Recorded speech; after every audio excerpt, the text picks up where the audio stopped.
Kokugo Chipate.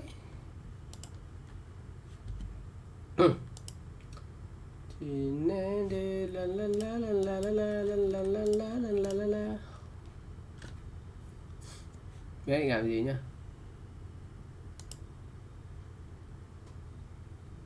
America.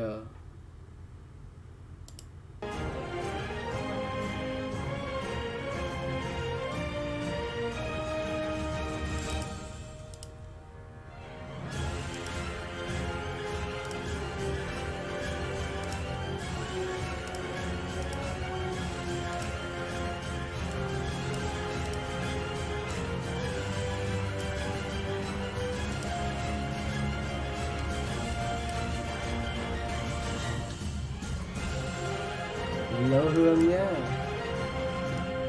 Sớm cả gây gúm nhỉ. Chào tí em ạ. Chú lết mi la la la la la la la. Lóng quá, lóng quá, lóng quá, lóng quá, lóng quá, lóng quá.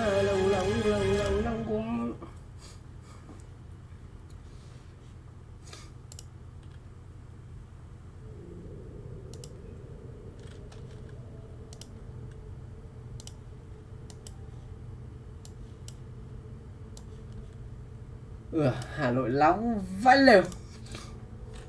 Thực sự là nóng khủng khiếp. Nhà cháu quạt mà bật đây này, khổ chưa? Không bật nổi quạt đây này. Yeah, historically we've had decks like this all the time, right? The Abilities Victor here this time is going to be the big one, right? But in the past, you know, we've had, you know, TFIs, we've had đội hình Rai Pháp Sư à?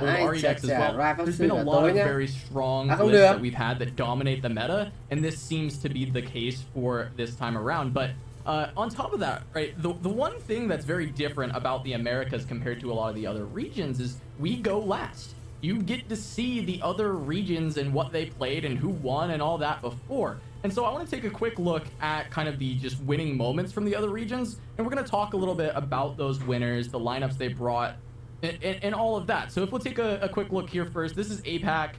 This is Nezik ends up taking this one down against Pimping Ho, who was trying to grab his third seasonal win, by the way. But Majin, I mean, first off, we've got Alawi. This was a little bit surprising for me. Alawi had been putting up some numbers for a lot at the beginning of the season, and then Bard Alawi kind of popping up about 2 weeks before seasonals. I think it fell off of a lot of people's radar because a lot of people were on Bard Ari. They decided those were the better Bard decks. You obviously can't bring both. They duplicate champions. However, Bard Poppy fell off. Yeah, I mean, and now we bọn này cũng có also xem giải châu Á, thế nào xem mình bình luận đúng không? Take a look at these decks a little bit closer and see what kind of some of the tech choices that these two players decided to go for. I want to see, you know, what we actually are working with. Manasia's got the Ari Bard, and thinking about how it's going to interact with the other side. Akedo, talk to me about this Ari Bard. How do you think it's going to play into the side of Henneke? I think the big things here are going to be that we are on 6 copies of the Homecoming. With the Ionian Telstones, giving you access to the extra copies of Homecoming is going to be really good. Against Scion especially, it's a deck that sort of cares a little bit more about its units, and if they get bounced, it can be a little bit frustrating to deal with. The Denies, though, also going to be really good in the Yorglin Arms matchup to stop the actual Yorglin Arms or any amount. Để xem bên Mẽo có đánh có gì khác nhá. Minasia, Henneken, ui có Henneken à? Henneke, mình cứ đọc là Henneken cho thoại mồm được không? Bên này vẫn đánh cái gì kìa? Đó là bọn Fit Lulu đúng không? Call it just a 9x Boom Baboon lineup here from Henneke. It's all about that card generating the choppers in your hand and just getting a ton of value off of pushing damage early. Manasia, though, notably, no Watchful Idol on turn 1, no Tentacle spawns at all by turn 3. This is a very slow start from the Alawi deck. Henneke doesn't have a particularly fast hand either. There's a couple of fizz which, you know, in Legends of Runeterra, drawing champions in multiple vừa mới về nhà và điều hòa làm sao mà nóng kịp đúng không? Minasia kia là lại 3 Galio, 3 Poppy, không phải 3 Ilaoi chứ. Wouldn't be surprised to see Henneke throw that Flame Chompers down with the remaining mana, or just gonna take the pass. Yeah, unfortunately, no discards available to really get the value off of this Chompers. Makes it a little bit awkward. You know, you want a Burrow Cannon as we run the 1 mana generator Mecha Yordle too. We have a lot of discard options, and the fact that we haven't hit any definitely makes this Lulu a little bit more awkward. You want to be sending those 4/4 Chompers after stuff like the Sea's Voice here. Không có đồ đít à? Chán nhỉ? Lulu với ấy kìa, Lulu với cái lựu đạn là combo vẫn cức. Bilgewater, Shurima, PNZ, Vandal City, Ionia, all 5 regions are down. Ok, phải đâu. Cái kia là Ilaoi gì chứ, Ilaoi đánh Ion chứ, phải Ilaoi 3 deck đâu. Mẹ có cả song luyện thu về các kiểu ạ, được thế nhỉ? Vòi huyền ảo luôn à? Lại còn đổi chỗ ạ, đỉnh vậy. Depending on what Malaysia plays, might just send in this Bomber Twins, might hold back and do no attacks. Ui, cái quả Mina kia, cắm bắt tế kia, có cái gì kinh khủng anh em không dám đánh luôn. Just awaiting for them to attack, you know, holding up some combat tricks, and if not willing to swing into it. The nice thing about Bomber Twins vòi thôi, làm quả mẹ 5 cái vòi không lên đấm. To activate your Yordle and arms, but also at worst, your landmarks are just discard fodder. And as we start drawing into these Zonite Urchins and other things to discard, having the extra fodder can sometimes be really nice, even if it's just going to get excited. 5 mana này. Looks like we're going to build up a tentacle here. As you mentioned, you know, pretty slow hands on the side of both. Hay là hai đâu. Xài mẹ vòi 5 đi sợ gì, mạnh lên. Bỏ 5 mana luôn. A couple of syncopations, which I don't imagine are going to be particularly useful in this matchup. Đúng rồi. Phát bắn thần bí. Ok á. Không bắn à? Combo rút bài để dã man quá, tí xuống con Lulu nữa thì mẹ hết nước chấm. Especially since we see in Manasia's hand, they do have the hired gun. Hired gun, of course, giving vulnerable to the strongest enemy. If they're able to find that on the Lulu, they'll feel really good about it. Thì hết mana rồi. Sao để mana lại mà we get the Lulu out, and even with this attack, để mana lại mà còn phòng cái gì nguy hiểm cái vòi chứ. But how big will it actually be with how much refill Henneke has in hand? Bên lên triệu gọi 1 là 6 phát bắn thần bí không chết đúng không? Ok, vẫn fire off the Mystic Shot to finish off this tentacle. A lot of times when you're playing against Alawi, there's, you know, the dichotomy between do I take out the tentacle? Oh, sorry, it's going to buff up the tentacle. That's actually not an option. I don't play against this deck very often. I forgot that it's a +1/+1. But you have to think about, okay, am I killing the tentacle or am I killing all of the things that support the tentacle? Yeah, but we just ended up with a 6-wide board. We're going into turn 6. We're just going to deny this is going to be Yordles and arms, I imagine. No deny from Manasia. Yeah, Manasia doesn't have a rally. Board. Oh, true. Fizz rally's active. Lethal? I mean, well, we have Will of the Ionia from Manasia. We have another blocker in hand, so we do have some reaction here. And if the Fizz rally is cast on anything other than Fizz, then you can't really stop. You can stop it with the Will of Ionia, right? As long as we don't pre-commit it. Now, of course, no spell to activate Fizz's ability, but you know, if you're Manasia, do you really rip a Will into Fizz at full mana? Absolutely not. And I think that as long as the rally resolves, I think Henneke takes the game just because you're going to have 2 Flame Chompers coming in as 4/6s to absolutely rip apart Manasia's board, even if you're not pushing lethal. And if Manasia doesn't have a board, we look at the rest of the hand and it's double syncopation, ghost twin. That's nothing. Hello bảo nhá. Cái gì đấy? So good when you don't have a board. Đã dốc đồ vũ trang rồi à? Okay, well maybe it's not right. Yeah, what can you do, Aikido? You know, they're doing their best, man. That's all about it. You know, I actually đập chỉ nhắc mẹ người luôn ạ. Không từ chối à? Mẹ từ chối lúc quả đấy thơm nhỉ? I've never seen it cast with that ability. Đấm phát chắc trên luôn. Này chơi vời gì? The only time that shows up is in these 9x Boom Boom Boom lineups, and I mean, obviously, this game, you know, Manasia's deck is very strong when it finds the Alawi. Without an Alawi, it's just vẫn cứu được cái vòi, thực ra là bỏ đồ ra vẫn cứu được cái vòi. Đếp hết đi, đấm không chết đâu, vẫn cứu được cái vòi. Even though Henneke's at 10 cứu được cái vòi sau đấy thì nhưng mà phải giữ được con áp đảo, không cần giữ con áp đảo tuần sau có rồi. Sau vúp lên huyền ảo các kiểu, ông đổi chỗ, xong luyện lên đấm chắc là chết. Whining like PNZ band. I didn't really have any comments about the ban strategy, so I guess I'm not too surprised to see 2 of the more popular decks from the tournament being the targets here. I think it totally makes sense. You know, if you're Malaysia, you just want to get rid of that PNZ Aphelios. It's the one that's most consistently going to be, you know, taking advantage of like your Shurima Viego deck that just has a lot of trouble against that, you know, incredibly aggressive style, as well as the Winding Light. You know, a denialist win condition there is not one you want to be dealing with. All right, and now it's going to come down to how is this Will of Ionia played? How does Henneke want to play the rally? What is... You know, we're just Bây gotta giờ sit back kéo and này, watch and bây see giờ phải exactly cứu how these con players are gonna play this one out. But there cứu are avenues for this to cứu cái work vòi, out for either búp thêm máu là được. What I really like Búp here nhẹ thêm tí is máu, nhưng mà tí là phải làm sao đủ the đam để đấm mind chết games cơ. here, right? Is that Henneke Làm sao đủ is đam the tương main sau deck in nhỉ? this rally? Obviously, it's the second drawn Fizz.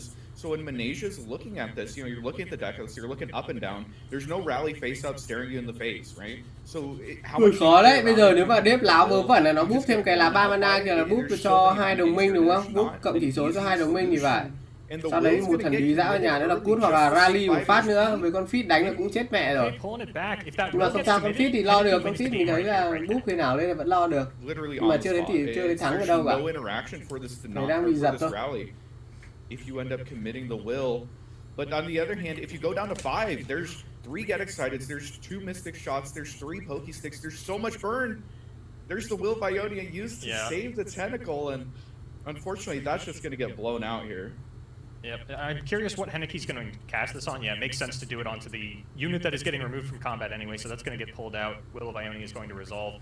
And then just a single attack from Fizz against a 0 mana Malaysia with Ghost in hand is all it's going to take to finish this one off.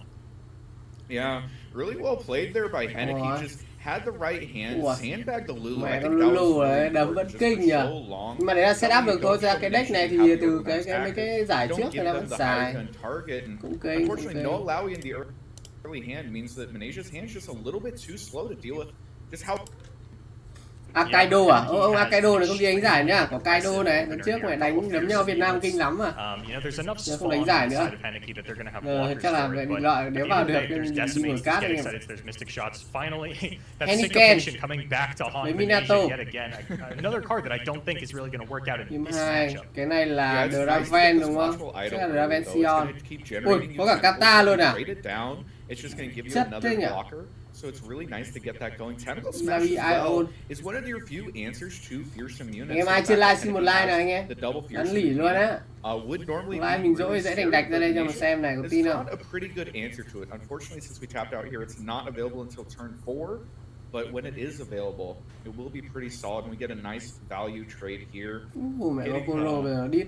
Trên tay nhiều đồ đít ngon vãi nhìn kìa. Trên tay của Henneke này đít thoải mái luôn đấy. If they want to play really aggressive here, could go for another discard onto a Fallen Rider. And that's going to be 8 fearsome damage coming through. Nothing to say about that on the side of Malaysia. 8 đam à? Vãi cướt. Yeah, no fearsome blockers. There's so much damage going through, especially since Malaysia or Henneke is on the density version of this deck. Has all the Get Excited, all the hai con nó đấm cho. There's so much over the top damage. Phú hết cả mỏ lên ạ. Find something here. It's another turn 4. We're going in, and there are in fact no Alawi's in hand. And now there's a Katarina that Henneke can try to develop and get some route. It's only going to take one more hit from bắn thần bí không nhỉ? Để cứu con đấy không nhỉ? Anh không cứu nữa, bây giờ cứu em đéo rồi nữa, tại vì đúng rồi, chặn mẹ vòi đi, vòi nó 3 này rồi. Tí nữa lại gọi vòi lên này. Đổi chỗ chăng? Chắc là đổi chỗ nhỉ? Đổi chỗ cứu cái vòi. À không, rút bài, thêm vòi. Thích thần bí, nhét thêm thần bí vào đấy. Thần bí không? Ai để thần bí bắn nha? Bắn mẹ luôn. Không à? Bây giờ chắc là đi để xuống con song kiếm rồi. Song kiếm ác quỷ. 5 đam, ui rồi, 7 đam vào nhà rồi. Kata nữa là 8 đam vào nhà. Phải view giờ tự dưng có con Kata ảo thật đấy. Lâu lắm mới nhìn thấy luôn á. If they get one strike with this big tentacle, it might be enough to completely undo everything that the fearsome units have done so far this game for Henneke, but you know, with so much burn in hand, it's going to be a little bit difficult to be able to navigate that. Yeah, Malaysia really a very awkward mana point. Probably only going to get to play 1 card this turn. Might get to play 2, but it's a matter of, you know, is this the turn that I need to go for the Spirit's Refuge? Is it better to play out one of my units for an additional blocker? The Katarina really throws off a lot of Manesia's plans, I feel. Now that Henneke has access to consistent rallies, it's going to really change how they have to play the game.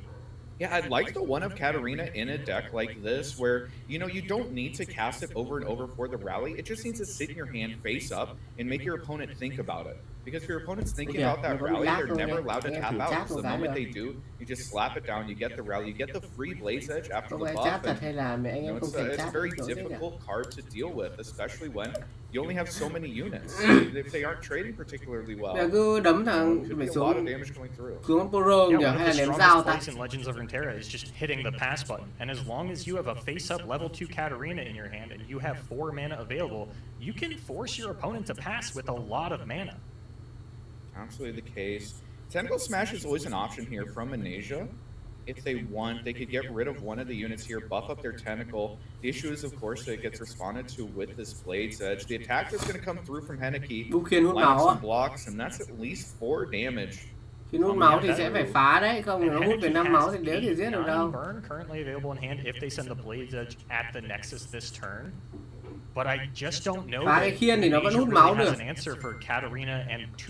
FT á, tối nay cũng chơi game I mới. wonder if we see those Spirit's Refuge get cashed in right now while Henneke's tapped out. He only has mana for the one Blade's Edge, so he can still kill the Tentacle if you slap Spirit's Refuge on it, but you do get the 5 healing, right? Which puts you up to 11 health. Bây giờ cần chạm nhẹ vào nhà thôi là đủ đam rồi. Trên tay đang Henneke là 7 đam.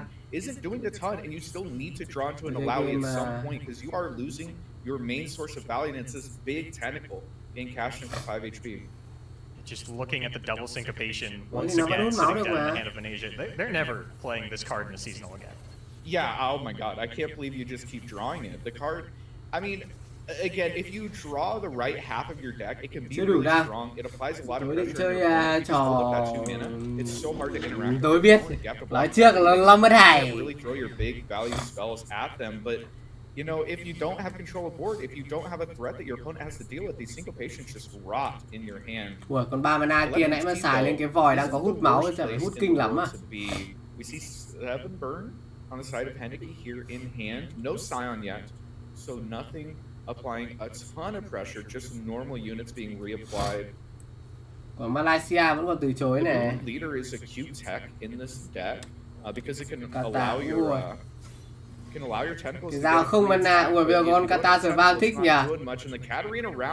À, bây giờ dao có không mana. Ném cũng thích đấy. Mà khó cản nữa.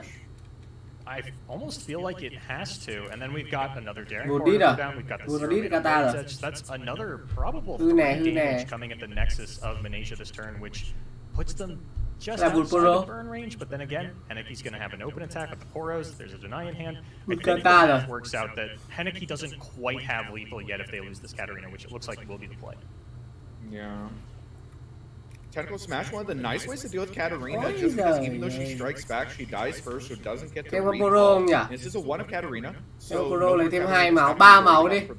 Kệ mọ nó đánh gì đấy. One thing though, you see these 2 elusive Đây lấy 3 máu. They're gonna get it for the 2 damage. The Blade's Edge is 1 damage as well. It's just 3, which doesn't sound like a lot, but you know when you run this 3 máu với đống đam trên tay nghĩa là 7 đam là 10 đam rồi. Kiếm 1 máu nữa thôi. Nhưng vẫn còn từ chối nhá. Kiểu gì mình nghĩ chắc sẽ chặn được một cái thần bí hoặc là từ chối. Đáp rao. May là quả đấy Kata nó còn chết đấy, không chết nó lại spam nữa.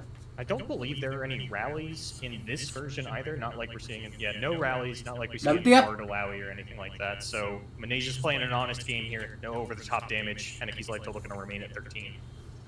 Ủa lại có Poro rồi. Henneke flexing a little bit, not starting the face up. Là 4 đam nhà chính anh em. Starting the face down. I'll give you a little bit more information on the hand, letting them know, hey, you know what? I don't care if you know it's in my hand. You can't deal with it anyway. And with the second Poro Cannon, we're probably just going to see Henneke go 6 wide here. Now, Poro Cannon's definitely going to be an issue. We do see the Ghost from the hand of Manesia is going to be able to block one of these at least, but we finally found the Alawi turn 7, game number 2. she finally decided to show up. Thì đang tính là 4 đam, mình đã tính đến spell của họ đâu, có tính trước là 4 đam để đấm được hay không, còn chưa tính thần bí kỷ các thứ, nó vẫn bị dính cái từ chối mà. Nhiều đồ chơi nhỉ, mẹ cứ có mấy cái lá đít là đít mấy con kia là thoải mái đồ chơi luôn. Yeah, which means you really need to make Thế rồi mình something quên thì đi mua gạo rồi, mà happen nhà hết đồ ăn next à, turn. And bỏ as you mẹ. said, the Araquid Sentry, if we save it for Manasia's attack token, you can't set up a huge attack. You kind of have to open. If you don't open, then a stun up Alawi doesn't deal nearly as much Hôm nay nghỉ damage as sớm để what đi this mua attack gạo can đâu anh em. solve. Nhà hết gạo rồi, tối lấy gì nấu cơm đấy. Committed to playing out all these Poros to get that ship damage. Nãy quên mất đáng ra đi mua gạo các thứ về thôi mà mình hãng sợ chim chứ, mẹ về phát bật mẹ sợ chim luôn á. But it's also the only fearsome blocker that they have access to. But Henneke actually not Ở đây mà. going for the Twin Blade Revenant.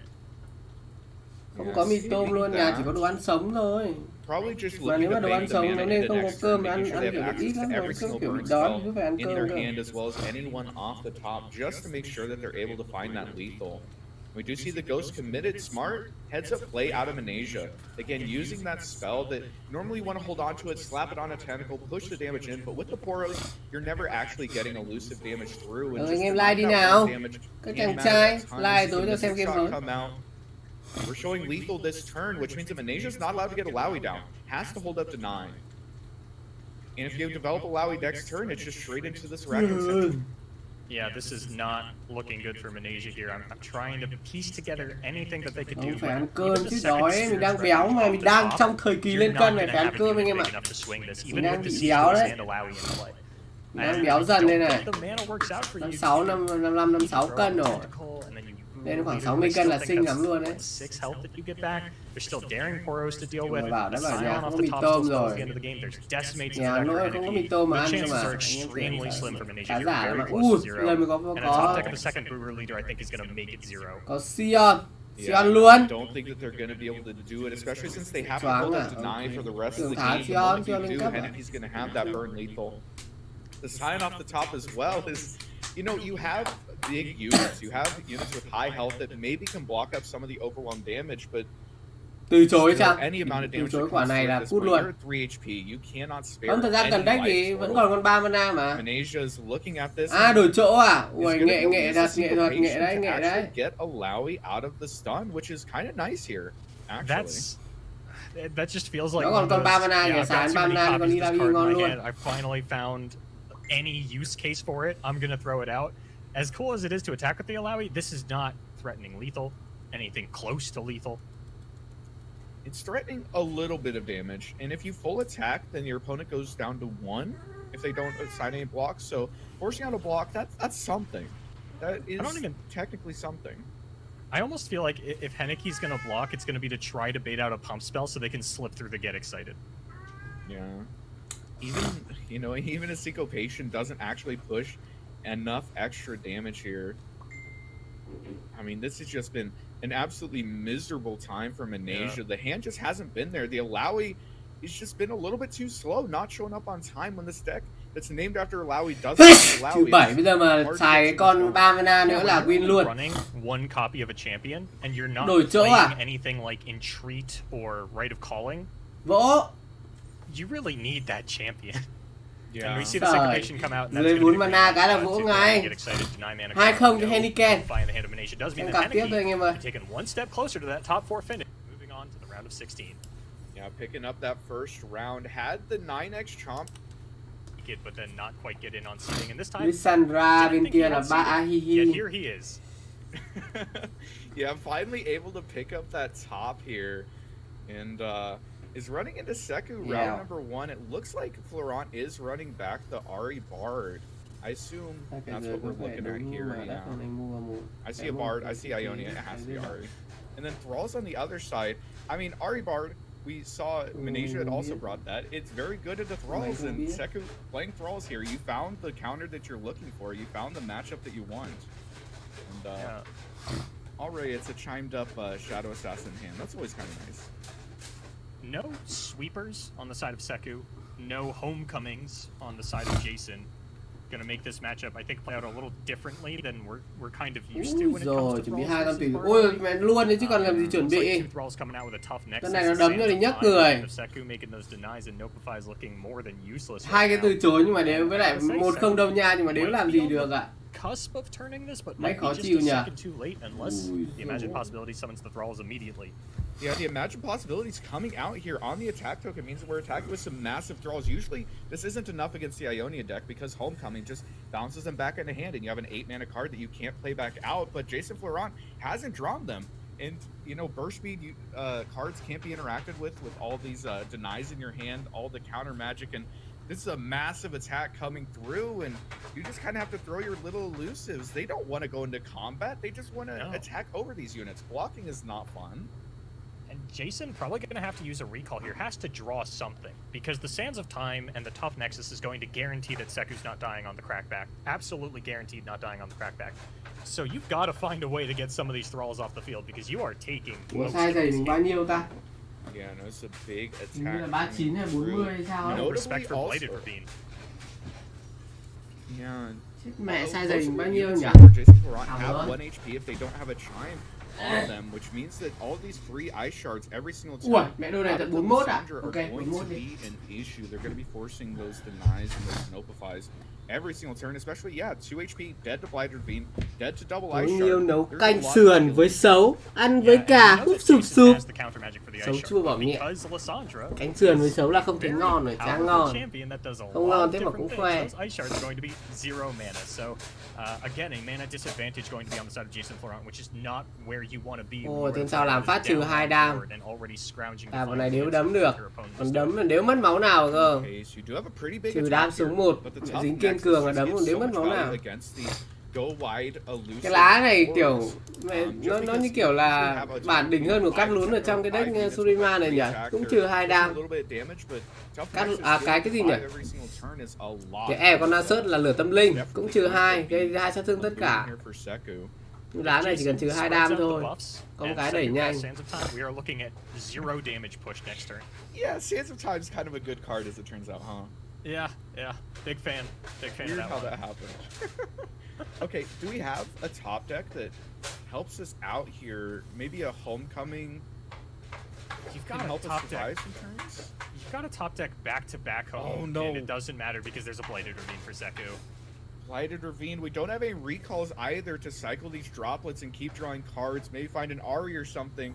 We decided to hold onto our entire board and take a little bit of extra damage last turn by not blocking, and the Ravine is likely to punish us for it. I do like that Seku, though, not slamming the Ravine, not tapping below anything, is able to hold up the Sands of Time just to be saying, I don't want to take any damage this turn. The longer this game goes, the better I am.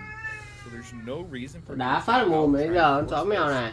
It's a really Hello, smart play as công we nhá. see the buff getting put onto the Mourned here from Esmus. Về đấm này còn trả đủ đam, mẹ pass xong là còn bọn này còn trả đủ đam. Nhưng mình nghĩ an toàn chắc vẫn xài là 6 nha anh em nhỉ? You Đúng just không? cast the Bladed Ravine this turn. But I wouldn't blame Seku for going Bây for chả có the cách nào đủ taking đam cả. next to no damage, sending in the thralls next turn, and then either killing Jason or forcing Có Jason thể đủ to đam tap được, out mẹ trừ because 2 they đam have một phát to là use the home bọn này như con code muỗi and luôn. the Bladed Ravine.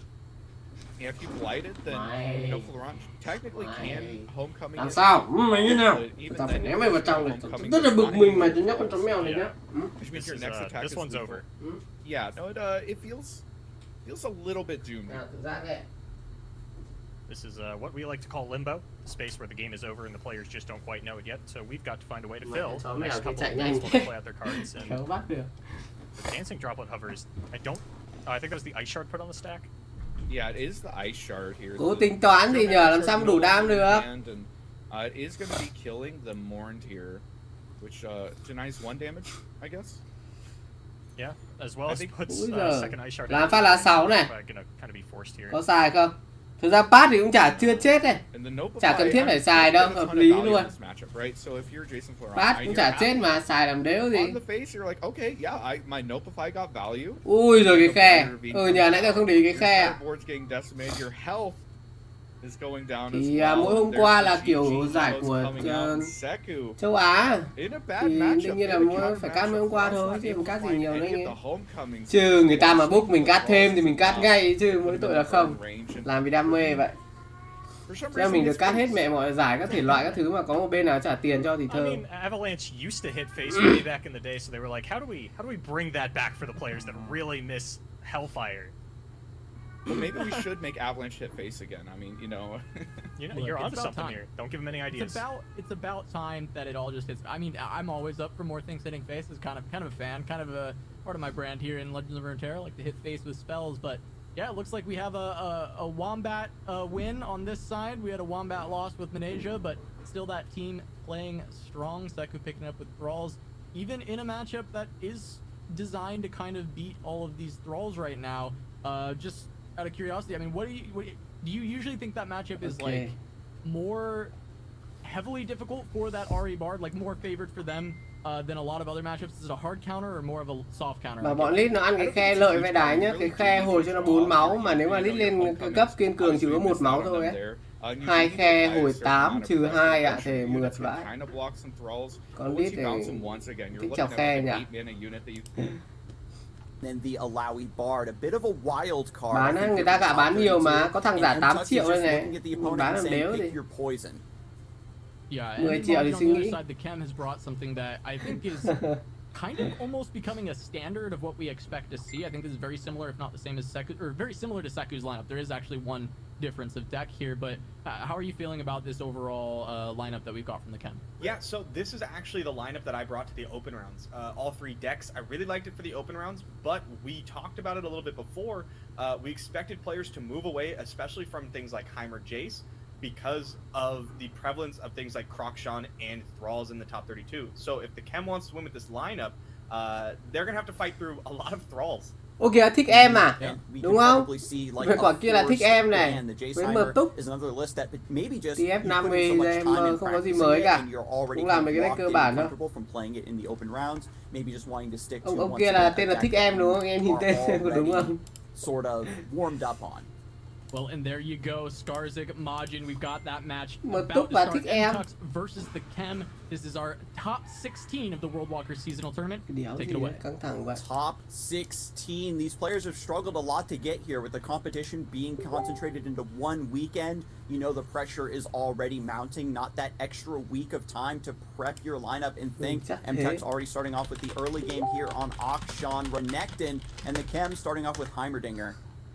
Yeah, I want to talk a little bit about this matchup because this was on my mind a lot for the open rounds. Krokshan really popping up a lot, and like I said, I brought Heimer Jace. This matchup actually knocked me out of the 7-2 bracket. The big problem with this, I think it's very Krokshan favored, and the reason is because Heimer Jace's ability to deal with these champs that you end up slapping Papercraft on by Renekton, even like Ruin Runner, em kiểu chữ Y thôi. in hand. The deck runs Vengeance, usually has a 3 of Shock Blast, things like that. And the Chưa gì là con đột kích rồi ạ. rewrite of negation. Khỏe dậy. Yeah, so you just can't deal with it. We have the Vile Feast, maybe going to try to hold on to that as long as possible to pop that spell shield. The Chem kind of low rolling on the production surge, maybe hoping to go 3 or 4 wide, which isn't as likely. Does activate the Hex Tech Handler, however, and I wonder if the Chem has said, no, I can't deal with the Renekton, Papercraft Dragon stuff. I'm going to try to go wide and go aggressive. Ông kia là thích em thôi, người ta thiếu chữ Y à. Mình sẽ cổ vũ cho thích em. Which is actually a big, like, if we're looking at a flowchart of how to play the deck, Akshan on pass thôi. kind of changes. Thích em rồi, xong rồi pass không xuống con robot là xinh rồi. Bỏ luôn được đéo gì, đúng rồi. Xuống con robot hợp lý, đơn sao xuống hammer với có mana nếu có mana hunter à. Hơi khó nhỉ, thế từ từ xuống vậy. Now, seeing the right of negation picked up there is absolutely huge on the predict because that does let Mtux try to set up the OTK. I'm just pointing out that Mã giày trong đơn giản đã lên nó 300k. Giày với tóc cái là 600k này rồi. Like I said, either one of these decks that gets banned, you get to play something else that's very, very strong, something known to just high roll your opponent even in those bad matchups. Renekton coming down on curve, double Hex Tech Handler, buffing this board, everything has quick attack. How much damage do you think you want to take here? Ủa. Yeah, I Hai con robot rồi. playing this Heimer J-Stack, Vãi cứt. whenever someone asks me, hey, how do I play into X em or vừa dày Y kinh bad quá. matchup, this is exactly what I would tell Thích them. em bây giờ phải đấm bát chết luôn này, không là thích em cút đây này. Double hex deck handler and you win any matchup, and that's. Còn này thích em phải đấm bát chết luôn này. If the power of this papercraft deck is like able to deal. Nào rút đi, tìm một con song kích đi. À có song kích rồi còn gì, tìm cái búp đam hay là súng, lấy súng. Ôi nhưng mà đại suy vong. Bây giờ mà xài búp song kích là suy vong cái là thôi. One thing I'm seeing is one mana. Chắc vẫn phải giữ mana để phụ cận. À mình giữ mana để tránh phụ cận nhưng mà khó nhờ, thiếu một mana kìa. Bây giờ có một mana nữa thì có vẻ là khỏe không? Right, to start maybe trading down on board, playing a later game, but I think honestly, M-Tuck's at 5. Like, yeah, you would love to see, you know, just play the papercraft dragon down. Your opponent has to use a removal spell, something big like a vengeance, and then you just get the papercraft dragon. Không dám rồi, vẫn để mana lại để ấy thôi. Để mana lại để after answer, but because the Chem has such a dominant tempo position right now, M-Tuck has to play at Heimerdinger's pace, and that's something you never want to do. Absolutely. I kind of like this hedging a bit. I like the spear being cast free combat. Basically what you're doing is you can make any block a trade here. Because of the shapestone, right? Opponent can't block auction profitably. Pass thôi, pass là đâu có chết đúng không? Thích em thì chỉ cần pass thôi, đâu có chết đâu. Đáng ra quả một túc này phải thả một con nữa lên thì mới áp lực thích em được. Thích em chỉ cần pass thì là không chết rồi, hợp lý vậy. Giờ xuống hammer rồi. Wants to keep this board alive, is going to try to go for the brute force line of saying I have so much attack that I'm just going to force you to trade everything away.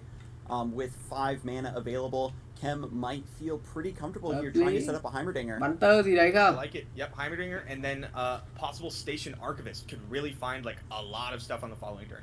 If you Archivist and you find Shock Blast, not only is that threatening Renekton and putting damage on the Nexus, forcing probably the right engagement, you get this 6/1 elusive turret, which is game ending and pretty hard to deal with. So this game has been so explosive. Both players just operating at maximum capacity, going incredibly aggressive. Has the preemptive Vial Feast, like I mentioned, to pop that spell shield, and we'll see if the Chem is able to close it out before this next lethal swing comes through. Đấm rồi. This is just two people punching each other with rockets strapped to their arms. They're just ignoring what the other person is doing and just swinging as hard as they can. We could have the Chem, yep, going for the open attack, has the Heimerdinger's progress day in hand, could try to find a line into some discounts, maybe get over the hump there. Because if you're M-Tuck, you want to attach the Papercraft Dragon this turn to set up an open attack. And as you said, Majin, lacking the mana to do these big setup plays and also have backup for the Rite of Negation puts M-Tuck in an incredibly awkward position. Yep. Giữ tùy phái à? Cá sấu ngon chứ. Stick shot or shock blast really looming large here. Looks like the blocks are locked in, and when you're playing against this OTK deck, it doesn't matter if you force your opponent to block down. If they feel that they can save one, nhưng con dây xuống thành cầu sấm đúng không? Dây xuống thành cầu sấm thì đỡ thế nếu. Honestly, just the overwhelm, right? With 2 HP on the Chem, could just be an open attack, not taking the risk of attacking the Papercraft at all. Absolutely, overwhelm plus Rite of Negation equals GG a lot of the time. And we'll see how the Chem responds. Aspiring Chronomancer to rig the draw once more. I wonder if that was a skip or a pokey stick there, because you could take pokey stick. Looking at the list right now, 2 pokey sticks in the deck. So do you gamble to try to hit another one, or do you skip it and try to hit like an exhaust or a ruthless predator or something? Yeah, that's very close. Might see just the open attack. See if that lethal goes through. Thần bí. Oh my god, huge! Khó chọn nhỉ. Lấy gì? Lấy thần bí à? Ok. We get a little bit of a preview there of the next spells. Does this mean that the Chem is actually going to draw another Mystic Shot at the start of the turn? Đó, làm đéo gì? Trong 4 cái spell tiếp theo là tức là sẽ có khả năng, không biết là có phải thần bí không? Tức là 4 lá tiếp theo có thể là sẽ có phần thần bí phục hận hoặc là cầu sấm gậy chọc này. Có thần bí thật à? Là nó theo thứ tự từ trái sang phải à? The chem doesn't have enough health. You can't block. You can't block enough. Yeah, there's not Thích enough em HP thua in rồi. play. You go for the mystic shot on the nexus, it's going to get negated. And then what does that force? Phải cả Progress negate day? ạ. Negate. Có phải Yugi đéo đâu. So We already tense. know there's no third mystic shot coming up. We saw what's coming up because of our... Rút bài. Progress day first. Cầu sấm. Ok, nhưng mà Discounted đâu shot có blast. đỡ And được it đâu. looks like M-Touch is able to squeak through. Deny. With the right of negation sitting on this the entire Hồi nãy mình cứ game. tưởng là mẹ thích em win rồi chứ. Mẹ hơn cả dàn robot kia tưởng đấm thế là win rồi thì đéo nào ạ. Đánh vẫn hơi rèn rén. Quả nãy cho mẹ cả hammer lên nữa là win rồi đúng không? Nãy cho cả hammer lên nữa là ăn tiền rồi mà. It forces you to operate on the stack on its attack turn when it's trying to kill you, and then maybe you have to throw 1, 2, or 3 spells, and it just gets you with right of negation, and the game's over. Yeah, I mean, we saw the ideal Heimerdinger draw, like you talked about, having the Hextech handler, getting that aggressive start. Still trying to pick up another win, now going up against Thích em vẫn là hammer dây. What do you think about this matchup, Majin? Mà Alright, this túc này matchup I sẽ think là is much Ilau more I3 suited đúng không? towards what Jayheimer wants to do. Outside of the tentacle smash, which you see in hand, allowing Bard can't really do anything on what you're doing. Like, it doesn't interact with you a ton, right? And Heimerdinger, one of the best backline champs in the game, if you can keep Heimer safe from the tentacle smash, then you really just get to like kind of pull away. Vengeance isn't going to get hit by right of negation. There's no spell shield here, right? Just like the way that the cards line up in this matchup is much more favorable than it was in the previous one. Another Archivist. We could pick up a production surge here if you like. Maybe get some turrets. At the very least, it's a nice preview of some of the spells that are upcoming. Archivist kept in the opener, which is an interesting keep there. I prefer to not have like Hai I don't have vòi. a in the deck at all. Lần sau Ilau I luôn không nhỉ? I oftentimes want to go past 6 mana spell. Dư chấn chết luôn cái vòi này. Turn on the Past that handler. 6-mana spell, exactly. Exactly. Chân hay là Get beam? Jace going, things like that. I like to use it as just a bit of an emergency draw. Nghĩa là có khi bắn cái không bắn vòi à? Bỏ mẹ. Like we saw in that Trong có để 6 mana rồi. something cheap, but playing it on curve, 6 mana để much less dùng likely to find cái lá something 7 rồi. passable. Playing a Lowy now, a 1/6. Maybe Beam Big chết mẹ Thermo lại has Ilau to I come luôn. down here. Big Thermo looks Okay. great. I will say, big fan of not actually casting anything though on turn 3. I think that's a very heads up play by the Khem because Vẫn là một you spell need 6 to mana. guarantee that you can deal with the Đỡ Lowy. vòi luôn. Like now look at Okay. our position, right? It's a whiteboard except Esmus. You have 5 mana. You can Jace Challenger. You can Heimerdinger. You can play Pumped Hextech Hammer. Like, you have so many options now. Had the Khem tapped out on turn 3, Alawi hits the board, you can't kill with it, you're in a rough spot. By recognizing that the tentacle wasn't going to get off to such an accelerated Dây start, having dây that kéo. free and play Kéo really chắc sẽ didn't đập matter. con And here Emut. comes the Ok. challenger Jace to scoop up Esmus. Ra hay đánh dây kéo nhỉ? Unbuffed Mình từ Bard, trước great giờ dây của defensive mình ra là tentacle, cứ but auto not đột kích. pushing through a lot of damage yet. Bard, the only champ in the Thêm game một quả history, I Emut think nữa. you Pass draw thôi, up mình to nghĩ draw pass được chứ nhỉ? up. Đợi nó ra thêm con gì đấy nữa không? Cầu sấm Want nữa này this lên cấp. card in your hand, absolutely. Second Esmus comes down. The Khem, being under no pressure whatsoever, is happy to sit back and pass, waiting for the next Phục cận luôn được. important threat to be played. Mẹ so lên it nguyên con can 3 get để phục shot của mồm nó. down again. Yep, the Khem forcing a pretty good fork here. With things like Vengeance, Shock Blast, possibly another Thermogenic Beam, it's really rough to just develop your Alawi, which Vengeance, Shock Blast. To get going, because if M-Tuck develops Alawi, gets the second Alawi shot, what are you doing from here? But if you just open thôi, with bắn a small thôi. attack, right, the Chem's able to just take it, Cầu develop sấm Heimerdinger, thôi. and then Bây giờ possibly bắn start con running the game. Emut với I lại really con like the 3/3 here. You can go Esmus pumping 3/3, making the con 1/1 âm tentacle vang biển cả. on attack, Bắn đấy à? because Bắn that if Heimer gets played, you could tentacle smash bắn with con bà. 4/4, Ok luôn. killing Donger. Unless, no wait, is he a 2/5 now? I can't remember. He got buffed a while ago. Yeah, he's got a little bit of beef to him, but Shock Blast Mày. is just going to come through, take away the Sea's voice. Không Once lên again, được. keeping the board under control. The Vẫn tail cương à, is vẫn old cương this à? time. Ây I want to da. play a deck that plays big stats on curve Vẫn versus cương the luôn. Shadow Isles deck that answers everything Kìa, sợ à? on curve. Rồi, thích em dám thế, tuần sau chắc sẽ xài lá 7 rồi. Dám chán robot luôn. 8 mana đúng không? 8 mana trừ 3 đi. Còn 5 à? Nếu được nhỉ? 9 mana thì may ra là mới xài được cả con robot kia. Sau đấy thì xài cái lá gọi quân này mới đông được. So Majin, how does this work? This first production surge gets cast for 8 and then the last one just casts for 0. Whoa! It works like that. Vãi lìn à, hai con T-Rex à. Two giant T-hexes now staring down M-Tux. You hope the chimes would come through and make it so you have something big enough. Nó xài 8 mana đúng không? Đúng 8 mana hai con T-Rex cả. Vãi everything down just to survive and is going to be left with nothing. Cái lùn mía ảo thật đấy. This is pretty rough. And then, like, if we're looking forward a turn or two, M-Tux is going to, one, try not to die, that's step one. Two, start developing their own pressure. Ngồi body to vãi. By these gigantic 8/8s, mấy spell nhỏ nhỏ nếu bắn được ạ. Perhaps like play Heimerdinger or play the 3/2 that pumps all the text. And then going on the Chem's next turn, this is turn 9. We will likely see acceleration gate. 8 máu cơ à? Khiếp nhở, Ilaoi này trông cũng ghê đấy, 38. Nhưng mà hai direct to vãi lìn. Trying to buy just a little bit more time. We just have to believe. You know, Zap's không chết, phát luôn thì không chết. A couple more top decks, maybe the chimes go burr. Mẹ nó cầu sầm phát thì lát But đi. already this is looking pretty rough. You don't want you need to be able to have a dominant position in order to được cái vòi đéo vụt được ai cơ anh em ạ, vòi rồi đéo vụt nổi ai cơ. A couple, I would say like shorthands for Runeterra over the like 2 years I've been playing now.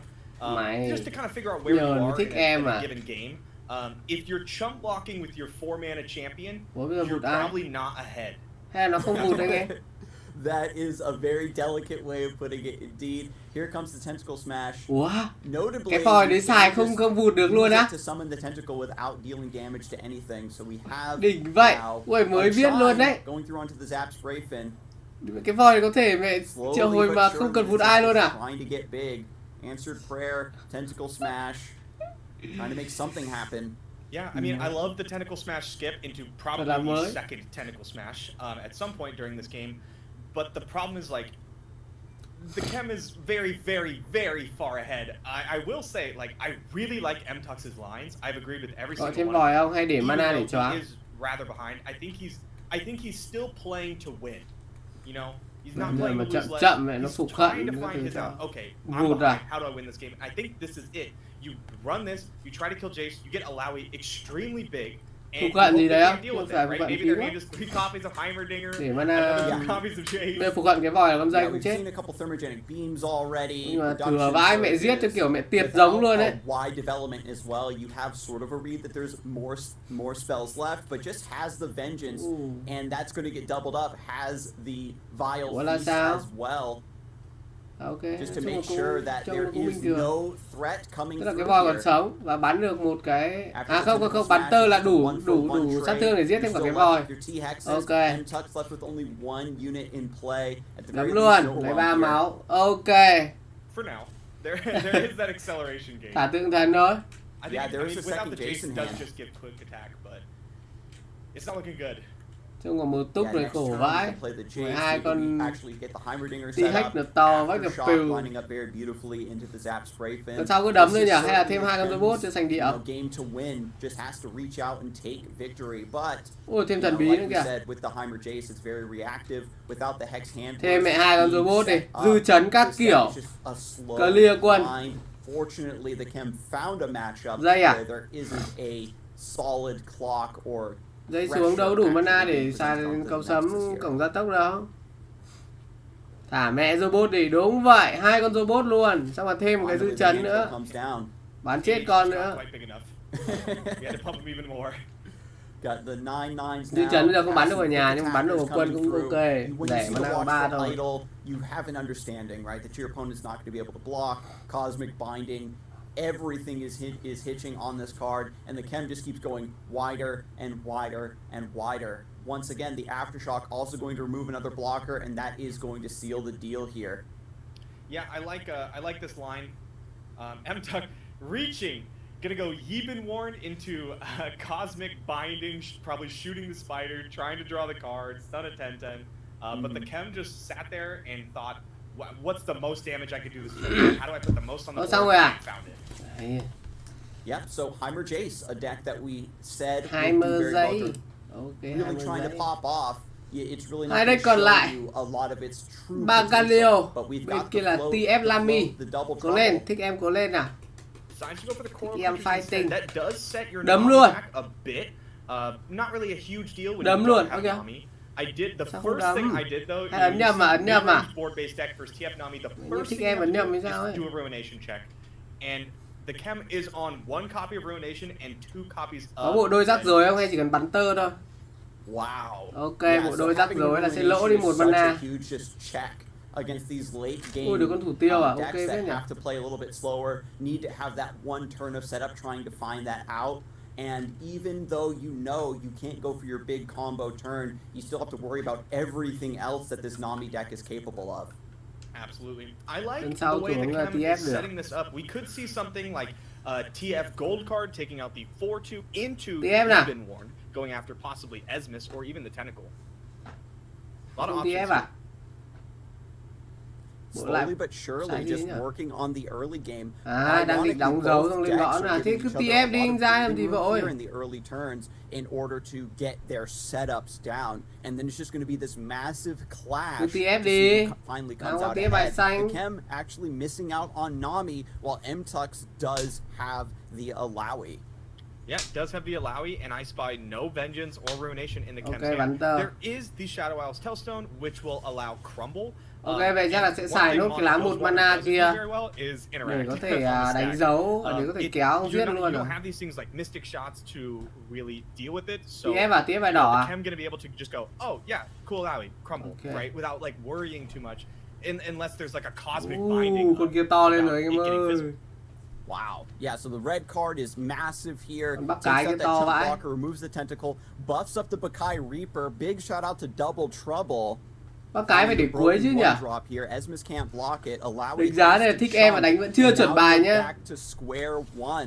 Alawi Bắt got cái so phải much để cuối mileage chứ. when she first hit the scene in Runeterra, but as players adapted more and more to the matchup and got better and better at keeping the tentacle under control, she's really struggled. Về lý thuyết thì nên để cuối, mặc dù pha đấy có để cuối nó không có lợi gì cả, nhưng mà nên để cuối cho. Ví dụ mấy ông mà hay bị như kiểu là bị cái gì nhỉ?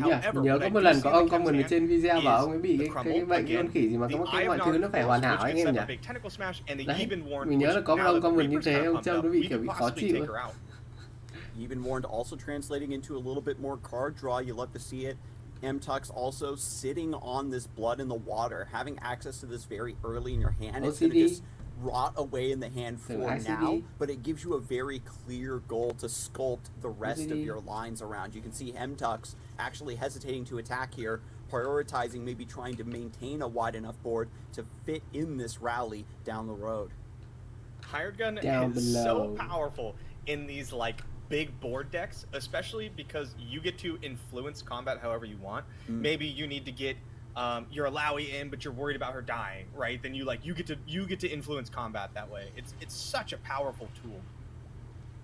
And now another tentacle being created. Alawi just getting that much bigger. And here comes the chump. This is very difficult for the Kênh to deal with because you know that Alawi and the chimes, they put you on an uncertain clock, right? With no Nami in hand, no Shelly in hand, your actual ability to generate threats is non-existent. So you're always worried about, is my opponent going to snowball here? Are they going to jump out ahead of me? And the Chem is now finally getting a Shelly, but doesn't have a wide board any longer. Doesn't have the wide board. I like the glimpse to make Reaper trade instead of just losing out straight up. I mean, there's some good things going on for the Chem, and there's some bad things. The good thing is the Chem's hand's really good. We're setting up a Twisted Fate flip. The bad news is on the other side of the board. M-Tuck's board is spooky, and the Chem doesn't quite have enough time to deal with it. We'll see what they decide to do. After seeing the way this matchup played out, I'm really curious if, this was the matchup M-Tux was looking for. Just something that is going to have a lot of room to set up, and then you kind of bully TF Nami, the threat of Tentacle Smash, etc. But the Chem also packing tech, has the Tentacle Smash to interact with that Alawi, get that threat off the board, and suddenly M-Tux is the one that's looking a little bit famished when it comes to threat level. Yep, absolutely. That was that line we were discussing a little bit earlier. The Eye of Nagakaboros plus the Tentacle Smash, pulling double duty here, triple duty actually, putting a body on board that's decently sized, taking out M-Tuck's main threat, and progressing Twisted Fate's level up. Another blood in the water. Ooh. This, if this Bard levels up, the chimes start converting to buff the board, these rallies are going to look pretty spicy for sure. We've got enough mana for Traveler's Call and Blood in the Water, and the Chem has not yet set up any threats. This is game number 3. This is where Nami TF really needs to shine through, and NA rút bài lên cấp chưa? That has been hyping it up the most. Rồi thì em lên cấp rồi. Oh my god, what a hit. Okay, so we knew Twisted Fate was going to đấy, thì em lên cấp dễ không à? Một đống rút bài đấy, còn không lên cấp nữa thì. Also develop on the board. Fading Memories, a really really nice card there.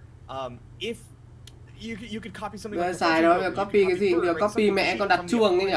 The only problem is that when you put a burst speed spell copy con đặt chuông xài luôn là ném được bài đỏ rồi, không con gì lên nữa.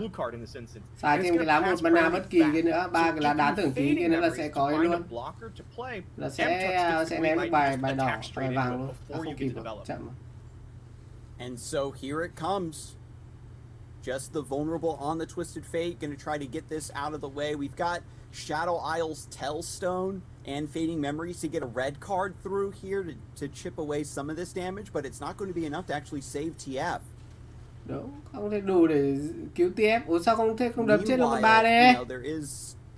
Oh my goodness, I really can't even say. Even with this wide swing, the tentacle's still alive on the side of the Chem. Bard is attacking, but you're only taking 6 damage, and look hay at là the tiến card công advantage that the Chem has. This next round gonna have tons and tons of options available. Absolutely, but like let's look at it. So, the Chem was lining up a block tentacle to 3-3 instead of Bard because they were considering going all the way to gold card during combat. But I mean, it's awkward to get there here. Ủa bây giờ xài cái lá búp kia cho TF là dãy được thêm cái bài vàng đấy. Xài cái lá búp kia vào TF là có TF đấm ra là thêm được cái bài vàng đấy. Thôi à? And then try to develop an offense on the following turn. Nhiều bài vãi. Yeah, delayed card draw here from the blue card. Burns the Ruination! No, the hand is full! Didn't want to cash in that Mark of the Isles. Loses out on the Ruination. M-Tuck's board is traded down, so maybe it's not going to be that big of a deal. We've got the threats now for Blood in the Water. Cái gì à? Hay như nào? If you attack with the Bard, you know, you're still getting more chimes. Nó bị xé mất lá gì à? Anh em sao mà nó wet kinh đấy? Not really hit a lot of chimes yet, and there's always, it feels like the dam is about to burst. Every time the start of the next round happens and you see your opponent draw that card, they could hit 3 or 4 chimes and suddenly it feels like they might be back in it. Yeah, I do think I like M-Tux's line of possibly going like, okay, gonna go for the rally. I was gonna say I kind of like setting up the leveled Bard and keeping the rallies. Mark, yeah, you knew this. This was face up. We knew this was there. Bây giờ đấm đéo được cơ. Cay chưa? Surviving. Oh yeah, I think that was a punt. I think it was a misplay. Yeah, it survives. Giáp riêng thì không hay chỉ hạm đội đấy. Ui ra là rút bài. That is one less spell for. It was thiếu một mana để trỗi dậy kìa. Get it out there, but yeah, that was rough. Chỉ huy hạm đội thôi. M-Tuck should have done. Đã chỉ huy hạm đội xong là spam spell đây. You know, just level up Bard, play Bard, move on, keep the double rallies in hand. I have not. Con này được đặt chuông cơ. Đã nhỉ. Best draw in the entire deck right now. So we can play that right now, draw 2 cards. Even doing it preemptively, Bard is going to eat all of these chimes. I like playing Bard. I want to get him leveled. So do we play Bard, then we play the Answered Prayer, let the chimes just convert onto the board? I think the spawn happens first. Oh, beautiful, beautiful. Yeah, it's exactly the way you want it to work. So now Bard is leveling up, sounding the horn of victory, trying to certainly rally this board once more. Con 3 to đấy. Gets another Eye of Nagakaboros, gets another Yeben Warned here. trying to interact with Đóng the dấu Kem's thôi. board as much as Đóng possible. dấu không nhỉ? Keep it Đóng mẹ vào con narrow, ba. keep it under Xong control. lên đấm luôn, And that's cho cái basically vòi đấm what chết both con players ba have luôn. been trying to do this entire time because the Chem is still looking for Nami. MTux is still trying to get Nalawi to stick. Yep, the problem here that I'm seeing is MTux is not going to be able to push the damage. With the cards in hand, Để kích một lần nữa thì cái vòi kia không sống được thì nên lên đấm chết mẹ con ba của nó đi. This game ends. Yeah. The Chem will win. We need the C's voice. We need Alawi to get some overwhelm damage Đúng to vậy. punch through. And the longer you wait, the bigger the Chem stats are going to get, and they can just block the overwhelm for free. Here comes the You've Been Warned. Bard is going to go down, and we have 7 elusive threat coming through, potentially even more. Và bây giờ nhá, bên con thằng bồ túc này có thể găm lại cái lá dễ kích động này vào cái vòi này. No mana. Tại vì cái con nào chỉ có cái vòi kia mới đánh được chết được con ba thôi đúng không? Thì căm mẹ lại cái lá dễ kích động cái vòi của nó coi như là huề. They cast so many cards. Không à? Ok, không thì thôi vậy. So many cards. They attune, and things are Thích em just như người Việt flying Nam every which mà. way. Yep. Thích em Love ở the bên no mẽo. attack with the Mourned, by the Thế nên là way. đánh giải đấu theo mùa server mẽo luôn. You don't want it to get bounced. You want to keep it on board and get ready for your alphas. Like you want to just not die this turn is your entire goal. And then next turn, like look at this hand. You have có Lami rồi. Just don't die. Con Lami dậy mạnh và đái luôn này, không đều xuống con ba phát là con Lami phục vận luôn. Once you get these elusive things to stick, you have essentially guaranteed damage that you can rely on. Another answer prayer coming through, just using the 2 mana option as a nice waiting play to see what the Chem is going to be up to. Lami đi. Nami finally in the hand. Still worried about a potential tentacle smash, but just goes for it anyway. If that comes down, you cash in all of your spells in response to get massive value out of the Nami and the Shelly blocking at the same time. Yeah, you could, but I think like phục hận chết mẹ nó luôn. How do I lose, right? That's the only thing in your mind. You're so cho con Ilaoi biết. All you're considering is how do I lose, and the answer is Alawi.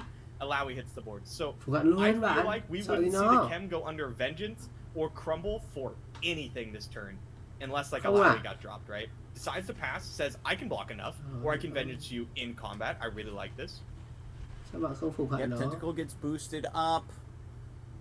Even though Alawi does get those stats, here comes the vengeance indeed. Unscarred Reaver also going to trade it in. This is beautiful, playing right into the Chem's hand. Get rid of this other 1-drop that can be blocked. Make sure that all the buffs are going to go onto your elusives instead. MTux throwing up the Shen Emo, recognizes that was the only opportunity to end this game before the Shelly Nami comes through and claims another victim here in game number 3. Bái phục, tại hạ bái phục. Việt Nam. Mày tuổi đã vui. We talked about its impact from the high level players, and these are the high level players. And here is the impact. It is winning games today.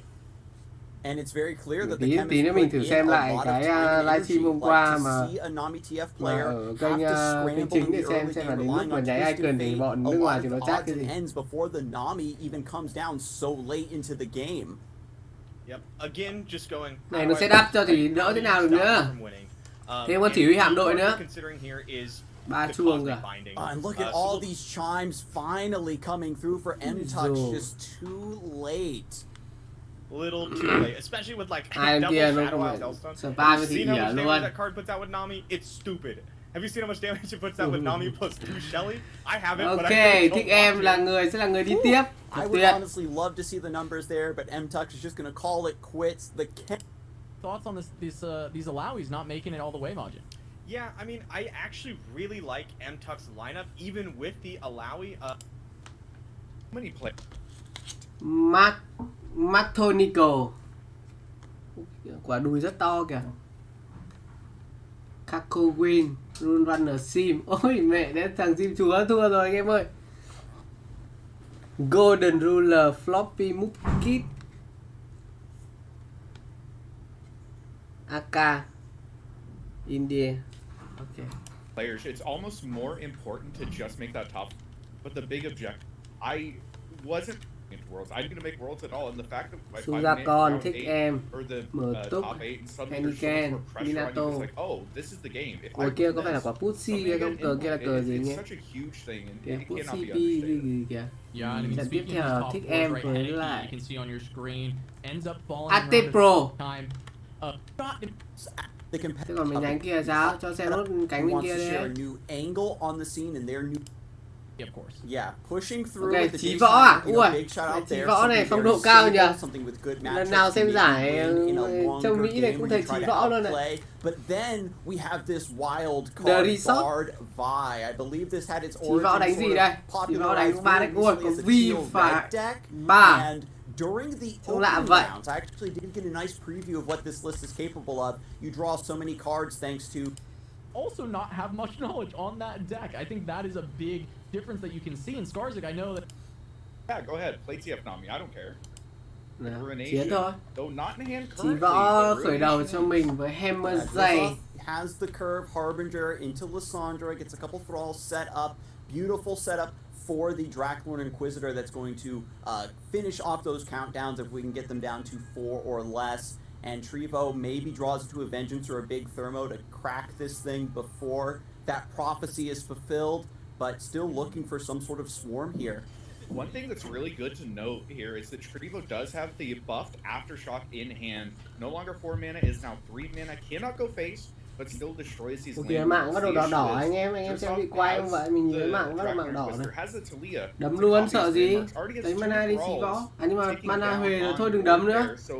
You know, a lot of people want to think that wave removal is enough, but a lot of times against Thralls, it just isn't. And Drizzop has a fantastic hand. Phí con thợ rèn quá. I definitely agree. These Thralls decks are no longer trying to go all in with promising future, putting their eggs in one basket. They have specialized and adapted to go wider. Đúng con này khum lời, đúng rồi. Set up khum lời, with the imagined possibilities, etc. Meanwhile, has the right of negation all ready to go to hold the fort down, protect the Draklorn Inquisitor versus the Vengeance that was picked up from the Financier. Pass thôi, quả. One thing I really like there is Resort để cho là pass thôi.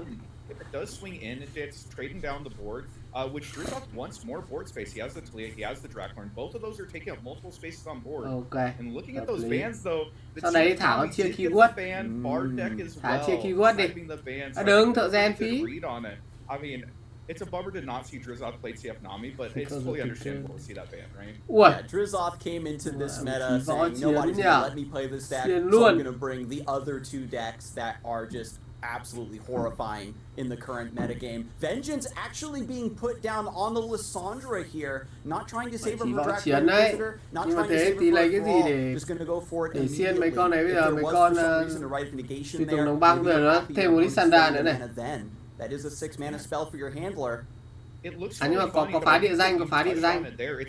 Có dư trần, Ok, deck này có deck counter rồi mà. Even remotely proactively. Lissandra is not who we wanted to Vengeance, but we need to get this handler online. We need to start building up a board. We need something else going on because right now we just don't have anything, and Drizzop already has those thralls taking down. We don't want to Vengeance it, but you kind of have to. Very important as well. Goes for the kindly tavern keeper. Đấm luôn. Okay, I want to play the other. Chí Võ sẽ lên đấm luôn. À không à, con robot đã ok, vẫn đủ 3 mana để phá được cái địa danh. Handler hitting the scene, fourthly with quick attack, not too shabby. Can Drizzop now take this opportunity to set up Draklorn? Draklorn or Talia, both are feeling really good here. Cái địa danh chưa nở, mình nghĩ là chắc chưa xài đâu. Nhưng mà chỉ gọi resort phải có tận 2 cái từ chối chắc sẽ lo được. So you don't have to hold up the deny. Once you get him down, once you can hold up deny for the rest of the game, he's just going to be so well protected. It's going to be very difficult for Trevo. We talked about pass thôi, tầm này đít sờ chỉ cần pass hoặc là đẩy một cái địa danh nữa. Đấm luôn là ok. Cái kìa con kia chứ. Lại phục hận tiếp. Từ chối. Vengeance number 2 goes on to the Draklorn Inquisitor. That is going to find the right of negation. Sacrificing the kindly tavern keeper in order to deny the mana gain from the Forge Chief. Bây giờ mà xài dư chấn thì sẽ lại là từ chối thôi.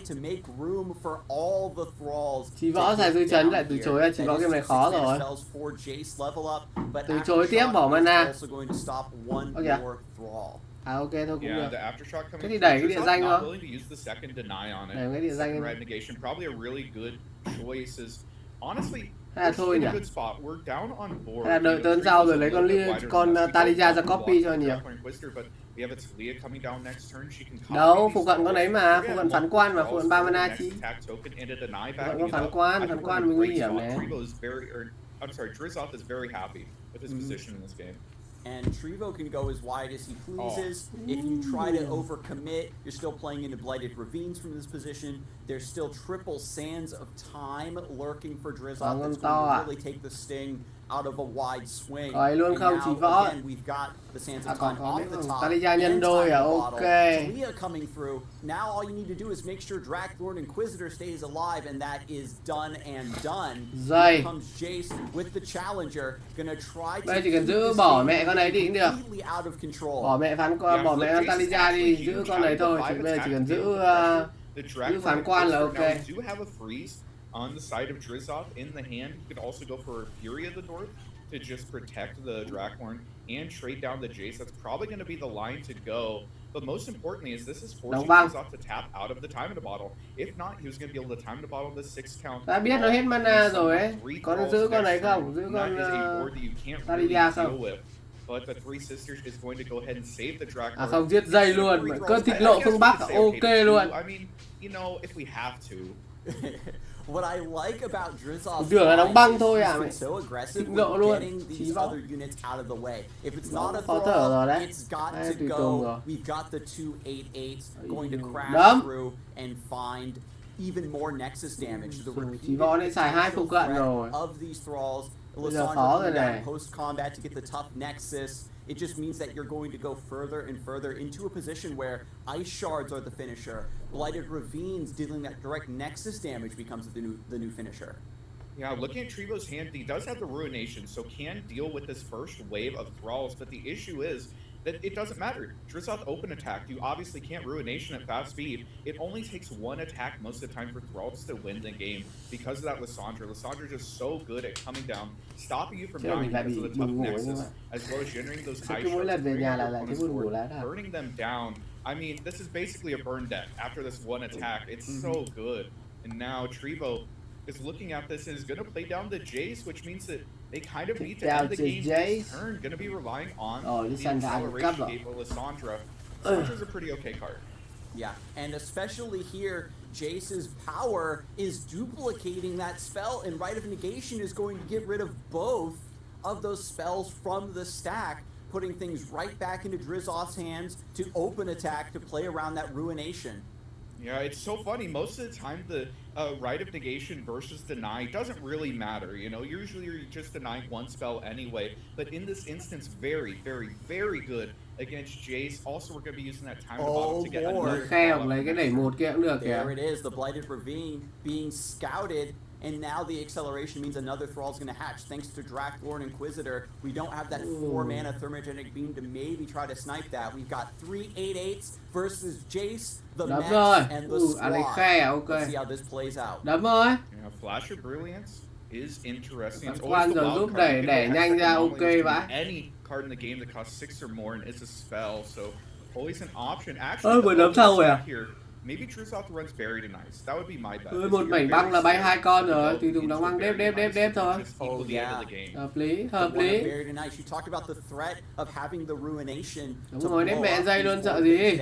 And Đúng, has đép access chuẩn to rồi đấy. that same pressure thanks to Buried in Ice. The open attack comes through, and with the Ice Shard, with the amount of HP on these Thralls, you still are only pushing 1 damage, no, 0 damage, pardon me.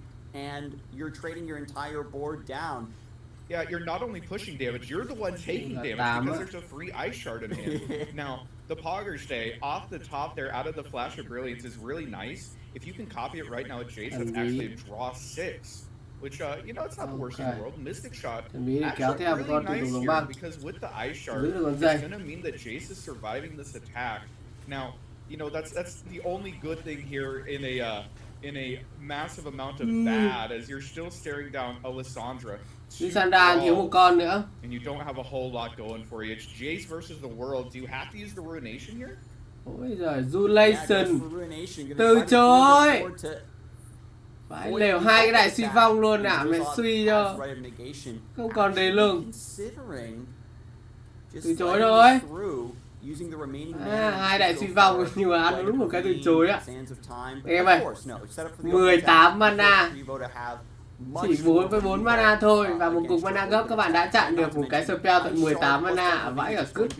Mẹ. Yeah, that's the worst part about all of this. Plus you can time the bottle, open Sands of Time next turn and take it all the way down. You have 3 thralls attacking at burst speed. I played this turn. I mean, might as well. But yeah, it is a large board. When you're reaching Firefinger, you are very good into fair decks, but Thralls is not a fair deck. Chỉ võ đi mất game đầu tiên rồi. It plays dirty, and as we see here, it's going to be able to pick up the win unless we get an insane draw off of Progress Day. Progress Day off of Flash of Brilliance. Siêu Double rút bài luôn. and drawing 6 at burst speed. The pulls are units. Slow siêu rút bài luôn nhưng mà không được rồi. Get it done. Chỉ võ quyết định là giữ lại cho mình con dây cho danh dự. Just an amazing hand out of Drizzoth, playing so well around the landmark removal. Ra mình tin Chí Võ sẽ làm được vào game 2 thôi. Fighting Chí Võ. Turn 6, turn 5. Chí Võ đánh turn 4. Mình ra đây chắc là vẫn Vi ấy trên nhiều Victor các thứ lúc nãy mình thấy hình như là Chí Võ hay là ai có cái deck V3 hay sao ấy. Instead of 3 copies of Victor, so it's 3, 2, 1. Whereas Trivo's on 3, 4, 5. Vi's very good in the mirror. It's able to pressure your value units that are these champions that you want to be keeping alive. Rồi thác bạc để đảm bảo là không thác bạc thế này thì lời rồi. Không cũng ngang nhau thôi, cả hai bên đều có ngọc. Denying any value off of the Mystic shot. Boards look pretty even, but the hand of Drizzoth is the reshot đang có có the early development here. We can just gem into Aphelios if we want Calibrum to keep this board even further under control. Trevo, when you can see the face-up cards, right? You see the double Flame Chompers, you see the double gem. You aren't worried in the slightest. Going to just discard that gem immediately, drawing another card, and now we have Aphelios with the Calibrum to punch through potentially against this Sump Dredger. All of a sudden, the hand of Trevo looks a lot better. Anytime you draw Aphelios, your hand instantly improves 10 times. You know, rút bài đương nhiên là sai để cho nó được rút bài chứ sai không được rút bài nữa thì nó chết mất à. Going to get down his own, but Aphelios, of course, bắn luôn à. Ever since he came out, recently rebuffed to 2 mana weapons, and anytime that you let him exist for more than 1 turn, he will absolutely tear apart your board. He has the 2 mana deal 3. He has the stun for 2 turns. He summons his own units. He's just an absolute one-man army that you have to deal with on site. Unfortunately, no answers available for Trevo other than, and we could double gem plus Pale and go after him, but that is, you know, that's a very weak play into a lot of things. Yeah, có skill là mạnh hơn rồi này. Isn't guaranteed. We have to try to play this value game, set up my own Aphelios, and try to go for the throat. Calibrum now coming through on Drizzoth's side. Trevo can go for Pale Cascade to save this unit. Ngủ quá. Mình áp ngủ, mình tắt cam đi ngủ tí nha anh em nhá. Just get that cycle. Importantly, Trevo had token on evens, but wasn't able to find the Dust Petal Dust to cheat out this Winding Light, meaning that now Drizzoth had the worst token, but in this instance, is going to be able to play out the Winding Light next turn and force the first round of blocks, the first overwhelm damage, which oftentimes, with the amount of burn that you run in this deck, is just, that's oftentimes enough to win the game. And that is why Trevo has to be aggressive here, trading in that Flame Chompers, trying to push through some damage with the Sump Dredger. Drizzoth does have the mana for the Mystic Shot, might be thinking, if I can just block down, take a little bit of damage now, I can save these 5 points of burn to get over the top, especially against a Severum. Yeah, I think the most important thing here is that Drizzoth is okay with taking 5 right now, because it means he can develop out all these Toros and be 6 wide going into the He is able to play out here. Picking up a Sunburst. Sunburst could be okay later on. It's basically always killing Aphelios if you needed to. Calibrum out of Trevo, you aren't going to be able to play the Grab Them this turn. The Grab Them next turn can save you quite a bit of damage when you're staring down the Winding Line, but even with picking off this Chompers, Drizzoth has so much more refill. That's one of the powers of this deck, is even when you trade down once, you kill their board, they just keep refilling. And actually, a Get Excited coming out from Drizzoth, maybe just trying to get rid of the Aphelios, play for the long-term plan, instead of just all-in on next turn. I love to see that. Gravitum and Get Excited are both removing a blocker. You're doing this in response. You have 1 mana left over for the Lunari Duskbringer. And then this sets up beautifully. Oh, just going to float it. Yeah, you want that 1 mana for the Dust Petal Dust. Victor. Yeah. Did tap down to 6 mana, but with that Dust Petal Dust, can still play Winding Light this turn. If Trevo falls asleep, if Trevo spends too much mana here, could get absolutely punished for it. Otherwise, Drizoth, if he doesn't want all in this turn, Victor is pretty good. You have both of your value engines on board. Both of these champions are massive in the mirror. Drizoth's saying, hey, you know what? My board's better than yours. I just killed your Aphelios. I don't need to win this turn because you know what? I'm winning 10 turns from now. So you need to do something because in the meantime, I'm winning this game. With that Gravitum in hand, the Winding Light indeed is not that attractive of a play. And with the Victor, Majin Bey talked about how strong Victor is potentially in this matchup. Your opponent has to put so much time and effort into getting the Aphelios taken care of that Victor now comes down when there's a lull in the action, starts to stack up these keywords. If Victor gets too big, rolls lifesteal, that's going to be all she wrote. Yeah, with the Poros, with the Aphelios weapons, he gets massive fast, and there Trevo has to cash in the Piltover Tailstones for an expensive Aftershock. 4 mana getting thrown out to kill the Aphelios, which would normally be great, but there's a second Aphelios in hand here for Drizoth. But maybe Drizoth played it a little bit too slowly. Trevo is building up a board. Trevo still has this Winding Light, wasn't able to get it off on turn 6, but turn 8, you know, gem into Winding Light with a 5-wide board is pretty okay, Cashes in the Gravitum now to stop this Mountain Goat. It'll be stunned this round and on Trevo's attack token. One threat neutralized. Has the Sunburst to maybe take down this Winding Light as well. So once again, not a lot of threats coming through on Trevo's side. Yeah, really nice swing here from Drizoth. Similar to last turn, where on your turns where you're not playing Winding Light, you want to try and trade down the board so your opponent isn't able to get a massive Winding Light turn, but no trades there. If Trevo isn't trading off the Poros, you know that he has a Winding Light in hand. You know what's coming for you next turn, and Drizoth is sitting here wondering, do I need to develop a Poro? Did I play too slowly? What do I need to do to survive next turn? Because we already established, if he survives next turn, he's winning the game. Trevo needs something huge this turn, and the Winding Light could be it. Winding Light, even if Drizoth scrambles to mitigate as much damage as possible, being the first player to complete this big overwhelm swing means that with a few top decks of burn, Drizoth could drop this game and take us to a game 3. Sunburst off of Pharaoh's Financier. Drizoth has been waiting for this moment and finds its target. Yeah, deciding whether it's worth throwing it at the 6-5 Winding Light or the 7-3 Sump Dredger. Just kind of deciding, seeing how much damage do I really need to survive? How much damage is my opponent pushing?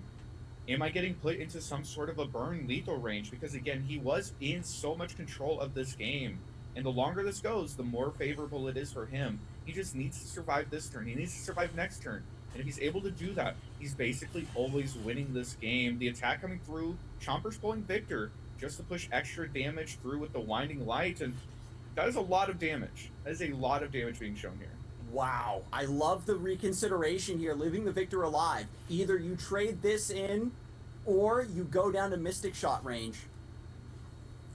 Yeah. And if Drizoth is saying, if I try to keep the Victor alive, I want to roll lifesteal, I want to put Severum on him, goes for the Mystic Shot, is only taking a few points of damage, reconsidering, you can see the pressure, every single decision. How much HP can I afford to give away from this point?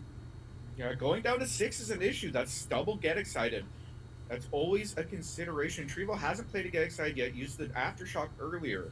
So they're still available, and Drizoth, I think, correctly deciding that we just need to save as much HP as possible. Going down to 9, it's very difficult to burn out from 9. That basically means that Trevo needs to get at least one more big attack in. Now, we do still have the Aphelios in hand. Looks like we're developing out some Poros. I mean, it felt like it was in such a commanding position here for Drizoth. Decided to play it a little bit slowly, and that Winding Light was just absolutely huge for Trevo to keep him in this game. With the Aphelios in hand, if you're relying on this one-man army to put the team on his back and bring you back into this game, you have to play a more defensive line and extend the game even further. Here comes Spacey Sketcher, finds the Equinox. Aphelios picking up the Calibrum. Could play Calibrum, potentially cycling to Severum this turn, trying to get some healing, maybe Gravitum just for a stun. The issue with going for the healing is that there is a face-up Gravitum on the side of Trevo. You're never getting that healing to actually come through. Sort of consideration here is, do you want to force that Gravitum out this turn? so you can block next turn, or do you want to just have a stun? It's not an easy decision. I'll be interested to see which one he ends up phasing here. Yeah, I think it might be Gravitum. We also have the Equinox, allows you to just keep punishing the wide developments, but baits out. Ooh. Levels up the Aphelios by casting the Moon Weapon here. Maybe wants to bait out this Gravitum to say, even if you use it on my champion, you're denying the healing, but I still get to maintain a blocker for your next swing. And this is best of both worlds. You get the Gravitum down right now, so Trevo isn't able to use it to deny a blocker, but more importantly, because Aphelios is leveling up here, he's automatically generating you the next weapon next turn at the start. That means you are getting a Gravitum to always respond to this Winding Light. You are in just a fantastic position. You're forcing blocks here from Trevo. Trevo's saying, no, I'm down to take the damage. I need to save my board for this Winding Light, but when you Winding Light straight into this face-up Gravitum, it doesn't feel great. And so we've got Dusk, Petal Dust, Aphelios, Winding Light. We can do it all here. Aphelios is a great draw. It allows you to play multiple cards this turn. Looks like Calibrum. No, actually Crescendum. Crescendum to summon out another random 2-drop. That way you can continue to go wide here and rely on the Winding Light. This might give Drizzoth the opportunity to either play Vi, play their own Winding Light to buff up and just save a little bit of health. I think the idea here, once again from Trevo, is to force Drizzoth to block down. You know the Winding Light is not going to be a realistic lethal. The players have gotten their Aphelios and their Gravitums down, have been answering their opponent's threatening turns magnificently. And so Trevo is now trying to work his way back into a dominant position and find the lethal with this remaining Winding Light. Yeah. The 2-drop is actually the Intrepid Mariner. Okay, Intrepid Mariner grants elusive to its supported ally, so this has to be the Gravitum target. That means Winding Light gets to come through and still buff this board and threaten. It's actually so bad that we have to use the Gravitum right here. We're like, okay, well, I just don't want you to get an elusive unit. That last card being the Winding Light means that there is going to be damage pushed this turn. How much is remained to be seen. We don't have the mana to actually play out the Severum Equinox. It's going to be good to stop the overwhelm on that 6-5, but still, there's still 4 units here. Still big. Pulling the Vi to the side, threatening once again, trade everything down. Phải bỏ hết đi ạ. Bỏ hết đi thì cái đỡ kiểu gì nhỉ? À được, nếu mà con Vi mà to lên thì đấm vẫn chết đấy. But all Trevo's gonna have left after this attack is a Winding Light, the Intrepid Mariner, and a Moon Weapon. Yeah, notably the Intrepid Mariner will be unstunned by the time your next là chỉ võ chết à? But you don't even care. You're just looking for that burn. A get excited off the top, another Mystic Bây giờ xài súng thả thêm con dê. That just get you there. Drizzoth played it slow, tried to play for the long game. Has just been punished by the double Winding Light. Get excited! Vãi cứt thần bí luôn. The get excited is gonna show lethal here. Trevo, it looked like he was so far behind. 1-0 cho Chí Võ, à 1-0 cho Chí Võ. Been able to push the damage and tie this up in the mirror. Bật cái quảng cáo thế nào? Like game got the burn, dropping down to 3 HP. So we have token on cho tốc độ tí đây anh em ạ, vừa ngủ một giấc dậy xong. Mình mơ thấy mình có bộ hay dâu. Ok, vừa ngủ một giấc dậy rồi. Allows you to just trade down the board, still get that mana attunement, keeping you on curve for that 6 mana production surge. Sputtering Song Spinner is the pickup. I love this card. You get 3 different. Bật phát là nó thông báo luôn à? Anh em nhìn thấy luôn à? They are all free that turn. I just love the randomness. Honestly, it's just exciting. Every time you pass it, you don't know what you're going to get. The second fight is here. Actually going to grab the Destiny's Call. Maybe we'll see like a 9-9-4. Cái lá của ấy kìa. Destiny's Call. Sputtering Song Spinner. Drizzoth knows this is game 3. I'm not favored in this matchup. I have to turn this game into an absolute fiesta in order to find the lead. At this caliber of play, sometimes you just have to cross your fingers. Trevo still playing things very slowly. A hand just full of reactive spells. Finally gets the big production hay là pass cũng được. Yeah, probably made a good call there. Trevo decided not to play 6 mana card last turn. Means that he's able to just curve out a little bit. Thực ra xài cái lá đấy được mà, mẹ cái con này robot 3000 này mày chia keyword cho một đống. Ok. Cha đợi bắn cung rồi. Xài luôn đi, xem nó chia keyword. Lỗ khỉ, ok. Not going to develop Aphelios into potential 6 mana spell. Now production surge coming through. Get excited to kill the Adaptatron so there's no keyword sharing. It's actually so important there because if Trevo hits the tough No keyword turret sharing. one, suddenly every single turret that you play for the rest of the game, as long as the is on board there, will be tough, which means that Phải dê chắc là không dám xuống phe hả? Thần bí luôn không dê. Trong nước thì đâu với làm về mà. Làm về nó chưa kịp đổ rác các thứ các kiểu cái gì này. Đặt chờ chim lên luôn. Nhưng mà sáng mai mình được nghỉ mà. Sáng mai mình được nghỉ. Sáng mai tối mai quay top nè, tối mai mình nghỉ anh em nhé. And we still have the song spinner in the back pocket. Trevo has no board, no threat level from here, no Jace, no Heimer. It's purely reactive, and we've seen it time and time again. You think that even with enough removal, you can keep this Aphelios deck under control, and they get the Sump Dredgers, they get the Zonite Urchins, and suddenly they're just drawing more and more cards, filling up their board on the cheap, and then you're under pressure of Winding Light. We'll see how Trevo wants to respond. You'd love to set up the Heimer deck before you use these sáng mai mình nghỉ để tối mai quay it's so top dangerous trên because you want to play the Heimer here, you want to start getting that value, building up your own board, and potentially forcing yourself to block. But the issue is that when you play it out, suddenly you're tapping out a removal. We see the sputtering song spinner though come through. Ôi xuống nó con hammer rồi. Ai đang xài lá 7 vậy? Did we take? Okay. Lít shot à? Disintegrate with the mana shot. 0 mana combo, baby. Trevo can pop off with the flash. Dậy. The song spinner is playing the song. Dậy thần bí tiếp. Two cards needed to end him. Yeah, kind of turned into bí luôn, dãy rồi, ok, dãy được hai cái, ui, không mana mà bắn chết được con hammer ạ, điêu vãi, một hỏa cầu với một thần bí, không mana. This attack is relatively formidable, forcing a block out of the finance here, pushing by damage. I mean, it's a toss-up at this point. I don't even know who's ahead. Ui lắm người kìa. Nhưng mà không có mana. Pass thôi, mình nghĩ là pass thôi. Đợi ở bên Grid shot này. À không, mạnh thế, cứ đang định bảo pass là bắn cung mẹ luôn. Mạnh vậy. Ok, vẫn dãy ra khẩu súng nữa. Maybe we see like a Zonite Urchin just trying to cycle through the deck and get to something that, you know, a card that actually accomplishes something. Chắc là lấy thăng hoa luôn. Thiên lý. Ra con hơi ghẻ. Xem với. Này, lấy tiến hóa huy hoàng là cút này. Kinh nghiệm xem giải nhiều lần này. Cứ tiến hóa huy hoàng là cút này. Hợp lý rồi đấy. Không nên lấy tiến hóa huy hoàng. Vì à? In seasonals when you're playing for that world spot to just get a couple 3/3s instead. But okay, that's hợp. You're still wider than your opponent. You still have the attack token. You have the anomaly as just this really just spicy wild card, literally a wild card. Trade down here does leave Trevo and Drizzt both with 3 cards in hand, but this is not a position that the PNC cả hai đang cạn bài dần, bây giờ xem là những người late thì deck nào nhiều. Ui một lá cộng 8. Ui có lá hút máu kìa. Ngon vãi. I don't know if it's enough though. I mean, Vital, big buy. Yeah, we've got Vi being cầu sấm luôn. got the winding light here with the other Poro for some bắn cho Vi cút luôn. Piercing darkness can maybe snipe something. We've got gigantic production surge. Maybe finds a T-Hex here. It's actually so important here that Trevo has 11 mana instead of 12, meaning that he's not able to play the Shock Blast and the Piercing Darkness, has to choose one, and with the early Winding Light that mẹ rồi, để không bắn cầu sấm luôn, rồi ra con 7 hút máu con Vi à. Hơi lỗ một chút nhưng mà ok vẫn được.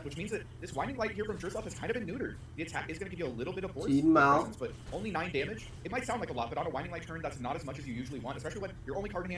Ui cái lá địa danh, ui nhưng mà ra con hammer ngon thế. Cầu sấm. Không có rút à, ok, direct. 8 mana. Ngon vậy. Ui lên cấp luôn. Có con hammer thì ngon, có con đấy thì ngon rồi, direct bây giờ mẹ nếp thoải mái. Đấm hết. Lá là mạng đỏ anh em ơi, để con mạng đỏ anh em ạ. Cay vãi bìu. Mạng đỏ. Yeah, deciding that the best way to win this game is to just send a face, hope your opponent doesn't have any burn. There's nothing saying, hey, you know what, if you have the burn, there's nothing I can do about it. I need to save my board. I need to play for a top deck Winding Light. That's my only win condition. And that means he's going down to 1 HP against Trevo. Trevo has the Shock Blast in hand. That is going to be lethal. Trevo taking it home here in game 3. Everything came down to finding that good matchup. Here's the open attack for the Winding Light, was trying to find just a little bit more damage. Really setting up for a top deck Mystic Shot, but Trevo already sees the victory. Tháng sau mình sẽ tìm mạng riêng chứ. Will make our winner cầu sấm nữa. And Trevo gets his invitation to the World Championship, locks in that top 4 spot as well in this seasonal, and what an insane couple of games. He came to beat the PNC Aphelios. He took his using that NAR for value. your freezes might not matter as much. Squaliwak. Very true, very true. You've also got the ability to grant vulnerable to maybe even a Lissandra or something. Lại Lissandra, bên kia lại là Ashan. Ashan cá sấu à? But as it stands, Fanpage has the double Blighted Ravine is going to clear out this early board. Yeah, we have the ice set. Blighted Ravine is clearing out basically everything on this board. Even if Scallywag develops out this merciless Mạng nó cứ bị đỏ anh em ạ, bực vãi. Definitely something to keep an eye on. We also have the Sands of Time. We have the Three Sisters. We kind of have everything. Mình để tốc độ 1.5 thì nó lại chả nhanh. Means that our game plan's a little bit slowed down, but we actually see just 6 damage being represented here. Fanpage wanting to keep this Lissandra alive, not wanting to trade it down and set up for, you know, relatively nice Blighted Ravine. Yeah, I wonder if there's going to be a trade. Blighted Ravine, the Sands of Time is also there. You've got to calculate how the countdowns for your thralls are going to fall, and whether or not, you know, how many thralls do I need for this matchup is basically what you're asking yourself. And when we look across the board at Squallywag, there's not a lot of blocking, not a lot of threat potential as of yet. There's 2 Wallops in the deck to maybe stun a thrall, and that's really all you have for defense. Yeah, extra copies of Gnar also turn into Wallop, which is really nice in this matchup, but you know, I talked a lot of trash about Thralls. I will say, though, anytime you have a hand like this, no doubler in hand, you don't have your Draglord Inquisitor, it's just a Sands of Time and Imagine possibilities. You have to decide how exactly you want to play this, how you want to bring your Thralls out. When you do, actually banned Thralls away from Scallywag. Yeah, and then the Timelines was banned on the other side. That means that Viego was actually able to pick up a win. But yeah, now... Viego, I would assume that PNZ Winding Light is going to be that third deck. It probably took a win over Viego. Viego probably beat Thralls. That would be my bet on what happened here. Going to come out here. Scallywag just cycling. Has not found a single Overwhelm unit. Has not found a Papercraft. Their hand isn't doing a ton, but it's great because Fanpage isn't doing a ton. Này xuống được cả con Asan luôn, cả con thợ săn tàn nhẫn luôn. Ủa, không xuống thợ săn tàn nhẫn với Asan là đang kiếm gì nhỉ? Kiếm một cái gì đấy xong kích à? Về mạng vẫn đỏ anh em ạ, bực vãi. Thôi để ngày mai mình nghiên cứu đấy mà lấy kéo mạng riêng nhé. Yeah, this predict though has a lot of really good options. You can go for second Akshan, the Gnar, which you've been looking for the whole game, or just a Wallop. There's 3 different game plans being represented here, and I would be really interested to see which one Scallywag decided to go with. I could see the Wallop just to make sure that you aren't dying. You know, maybe you're playing for the Akshan grind out plan at this point because you don't have a whole lot else going for you. Merciless Hunter's gonna be able to come down though since opponent has tapped out of Avalanche. Maybe you can just push enough damage on the game plan could be enough to come to the cold. It's actually an interesting tech that got cut from most of these Thralls decks. Notably also, in the upper left, there is the timer ticking down. 5 minutes left before we get to overtime. 5 minutes in overtime. At the end of that, if it goes all the way down, đam à? Bút thêm đá nữa chả win mẹ rồi còn gì? À không được, nó còn lá trừ đam nữa kìa. Will suddenly grind to a halt every once in a while. Even decks that are known for going incredibly fast, being very explosive, can not draw the right cards, and things really do go to a halt. And with the players taking this much time to think in game 3 with everything on the line, that is certainly a possibility. Ikedo. We do have a small glimpse, however, into Squallywag's line of thinking. Xài mẹ lá 6 luôn. Over the Wallop. Làm luôn một con đấy à? Không xài à? Fanpage here passing is definitely representing that Sands of Time has decided that they are probably going to xài lá 6 cũng đẩy ra một con tùy tùng nó băng luôn. Just because you aren't really tapping below anything other than a deny. Your denying is very nice, and Avalanche is actually good for you here. But it looks like thế thì còn Lissandra vẫn chết nếu mà xài trừ 2 thì Lissandra vẫn chết. Hoặc là đóng băng thôi. Bây giờ chắc phải xài lá 6 thôi, không xài lá 6 chết nữa. Do you save Akshan or do we use Shapestone to try to take down the Lissandra? Ủa thì nãy sao không xài mẽ luôn thì đẩy lên con tùy tùng đóng băng ra cho khỏe. Bút đá cho Asan, ok, Asan vẫn sống. He gives you that draw. I think you need the value. I think it's the correct choice here to forego damage now for potential damage in the future, especially when Fanpage has the option to spit out this thrall right now, has another thrall next turn with the imagined possibilities, and this is làm con đẩy nữa không? Being represented by Fanpage. And with Gnar coming down, we did deal a little bit of damage to the Nexus. That would be a level up too. And then finally the pop on the Warlord's Làm con đẩy hay là gọi địa danh nữa không? Một con đẩy nữa thì turn sau sẽ thêm con tùy tùng đóng băng nữa không à? Now, Papercraft is a very all-in play, and it's very difficult because if you commit it, you know the Potassium, maybe he's been sandbagging a freeze, maybe has an entomb, maybe that's very nice. Developing it's always dangerous. You see the Akshan flip, the Gnar flip, and the extra thrall is going to get popped here in a second. I mean, this is about as close as this matchup Đấm. The Hai cái từ chối kìa, mẹ rồi xài spell không khéo là mệt nhá. Bây giờ mình nghĩ là bên Soli Quang thì chắc là sẽ tìm cái con đấy rồi, tìm con song kích. Mặc dù bên này vẫn còn đóng băng. Đóng băng siêu tốc để đéo cản được. Đẩy một, ok. Đấm luôn.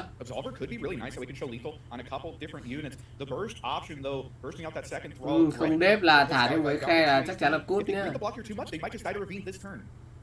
We do have a nice little bit of trump blocking, however. The worry is that you have to Châu, still stay wide on your châu. opponent. The only way that you're winning this game isn't by beating over these thralls, it's by trying to pull them to the side with enough units, but you don't have unit rebuild in your hand. So it really is a balancing act. How much you trade down, how much you save your health, how much you play to win on the next turn, and only 1 minute until we get overtime. Every play has to be massively considered here. Thinking about trading the Auction just to maybe get another tick on the Sentinel's horde. Patash, meanwhile, has to come to the cold for that Frostbite, has the Flash Freeze, can stop this crackback swing unless Scrallywag finds something absolutely ridiculous off of this relic. The Deny is getting put on the stack. Scallywag maybe is going to just dry Deny to get a proc for the landmark. What are they playing for? Maybe like a top deck Absolver to maybe give Spell Shield to the Gnar? Is that the line? Is that how deep we're going for our Wicked? I guess that wasn't the play. Really unfortunate again that the right negation just doesn't really have any great targets in this matchup. Có choáng, cái lá choáng ok này. That's 3 copies of wall, so you can't skip here. If we go for the wall, 3 con Gna luôn, cái này có khác mẹ gì 3 con Gna đâu. We do have Ruthless Predator for a little bit of a boost on top of that. Yeah, and it looks like they did end up either skipping or just selecting that second. Choáng cộng 2 đam nữa thì 7 vẫn thiếu, đâu có đủ. As far as personal timers go, Patash is also up there. So it's definitely precarious. Mà chưa kể, đúng là không đủ đam nữa. For this board has an avalanche available as well. Top deck out of Scallywag is going to be the Merciless Hunter, so can get vulnerable. Gna chỉ có 7 đam mà, thiếu 1. Nếu thể đủ được, phải ra gậy chọc hay một cái gì đấy nữa. Maybe top deck another copy of Gnar. Maybe you can kill one of the thralls right here. You kind of have to. Yeah, by not having the Papercraft Dragon, it just pass thôi, tầm này thì mẹ cứ pass thôi. Gnar is going to come through, try to push with some damage here. It's actually so important. If they're able to kill the Gnar, that second Gnar in hand is no longer walled, is no longer saving health for Scallywag next turn. So we could see just an attack here, baiting out the freeze and going for the wallop to kind of back off on that attack. Which feels so bad. You don't want to be here. You want to be saving it for your defensive turn to just try and survive. Trying to see 2 more. Pass cũng không ảnh hưởng gì cả. Pass vẫn ok luôn. Đóng băng à, ok. Rồi cút luôn. Yeah, the tech that you don't see very often in these thrall lists. Only like the most dedicated thralls players really find a way to include a one of in their deck. Lấy được con tùy tùng đóng băng thôi, không vấn đề gì cả. We have a 1-for-1 trade into. Bây giờ đẩy 2 vòng lên đi, là 5 à? 5 thì vẫn chưa kịp nở nữa. Actually not going to commit the second freeze, not going to use the 3 sisters. Just deciding to say, okay, you know what? One thrall is enough for me. I'm just going to keep going wide. I'm just going to take these down. Chưa kịp nở, thiếu vòng nữa. Đẩy tiếp tuần sau đấm thôi. Just to survive, just to not die. And Patash no doubt has the hard read that these 2 cards that have been just languishing away in the hand the entire game are just forced negation. They have to be denied or just some buff spell that isn't going to matter here. And even with a go wide full block, I'm not sure if we're able to survive. Rồi. The sands of time is going to give us another thrall, 2 thralls. Cắt thời gian, ok, đập luôn. The shed emote coming out as Scallywag is going to get taken down. Patash is going to be able to get that world invite. Pitash sẽ là người đi tiếp. Beautiful play there from Patash. Even though the thrall's strategy was so slow, the Papercraft Dragon was equally so. The deck, as you talked about. Thời gian chờ lâu này. Pitash với Chí Võ à? Ui, mẹ chung kết bên châu Mỹ khéo sắp 2 ông Việt Nam Chí Võ với lại mẹ thích em quá.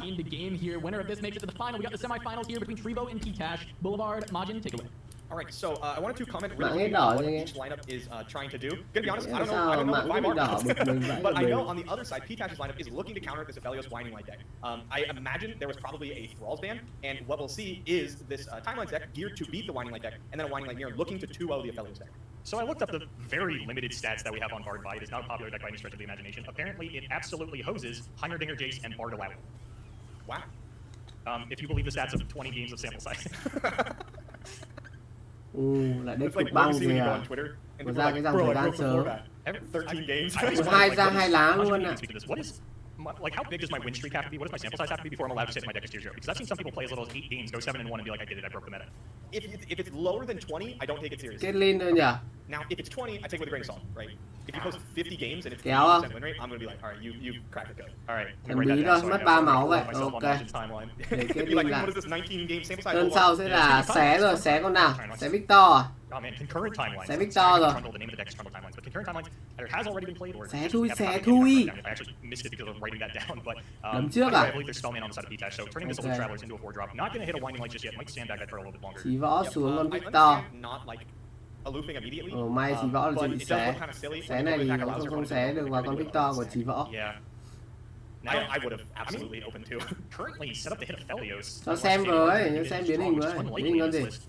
Sẽ áp phe. Con 43 cũng ok đấy. And we have like the Caitlyn traps. They're ticking up. and they're going to start to be a problem. What we'll see P-Tash do is Thiên phép và êm luôn, êm luôn. Not thermogenic. Thiên phép rất là êm nha. Lõi tiếp nào. Tiếp tục đóng lõi vào thôi. Định mệnh à? Ok này, định mệnh ok này, bút thác bạc phát kích chỉ số vãi cứt luôn này. Ôi, chỉ võ đang rất là êm nha anh em ơi, chỉ võ đang rất êm luôn. Chun đầu à? Thả một con gì đấy xuống thôi để kích cho chạng vạng mà. Ok. Định mệnh nào. Thác bạc đi, kích định mệnh cho chỉ võ nào. This is a lot of damage though. I calculated it out and I decided that it is a very large amount. Double chompers, if full blockers, we're pushing a lot. Faded on Victor means Trundle can't even block him profitably. Yeah, we might actually see a kích thác bạc cho Okay, just gonna pull it to the side. I want to see to à? Don't worry. We have the Mystic Shot clear up Caitlyn if we go for the value trade, so I really like to push with damage here. Sao lại We khen? watch also Trời need to just ơi, Mystic khen Shot thế finish mọi here, người but khen we're nhiều gonna lắm. play it a little bit safe. I was Eve actually Fusion surprised to not see the charger pick tỷ lệ nó rất là khó tại vì đã có con ấy có keyword riêng rồi.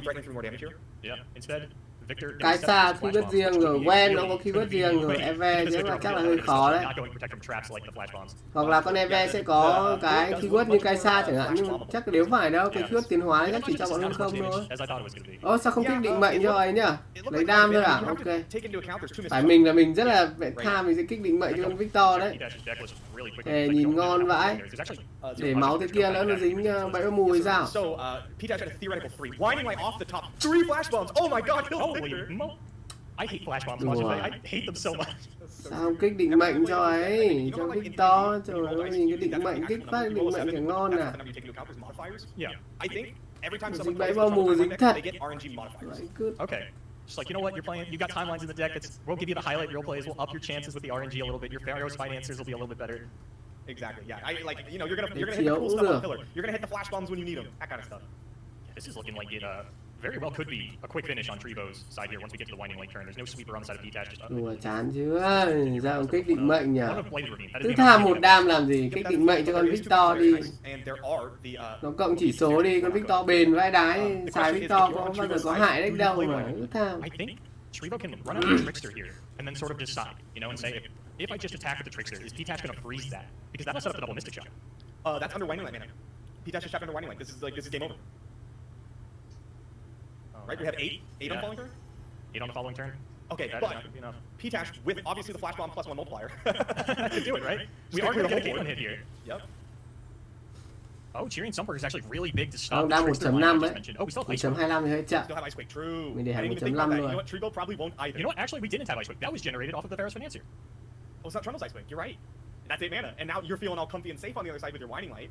Có khi nào là pass có turn này để tối ưu đam không nhỉ anh em nhỉ? Có khi mình nghĩ là có cái pass đấy. Mẹ để turn sau chỉ võ có thể spam ra 5-6 con, 6 con luôn. Không à? Oh, that would be very sad. Ok, thế 5 con cũng được. Thôi pass đi. Đúng rồi, mẹ làm một turn chơi lớn hẳn, hy vọng turn sau có bẫy vào mù. Nếu mà có bẫy thì không vào với con kia. Vào với con một máu là được. 2.0 thì nó cũng thế, nó nhanh hơn tí. Xem mình còn suy nghĩ anh em. Nên trong Mỹ này các thứ người ta đánh suy nghĩ nó hơi lâu. Thế ra mình để kiểu tốc độ này là bằng với kiểu suy nghĩ của mình rồi. Rồi, 6 con, đấm thôi.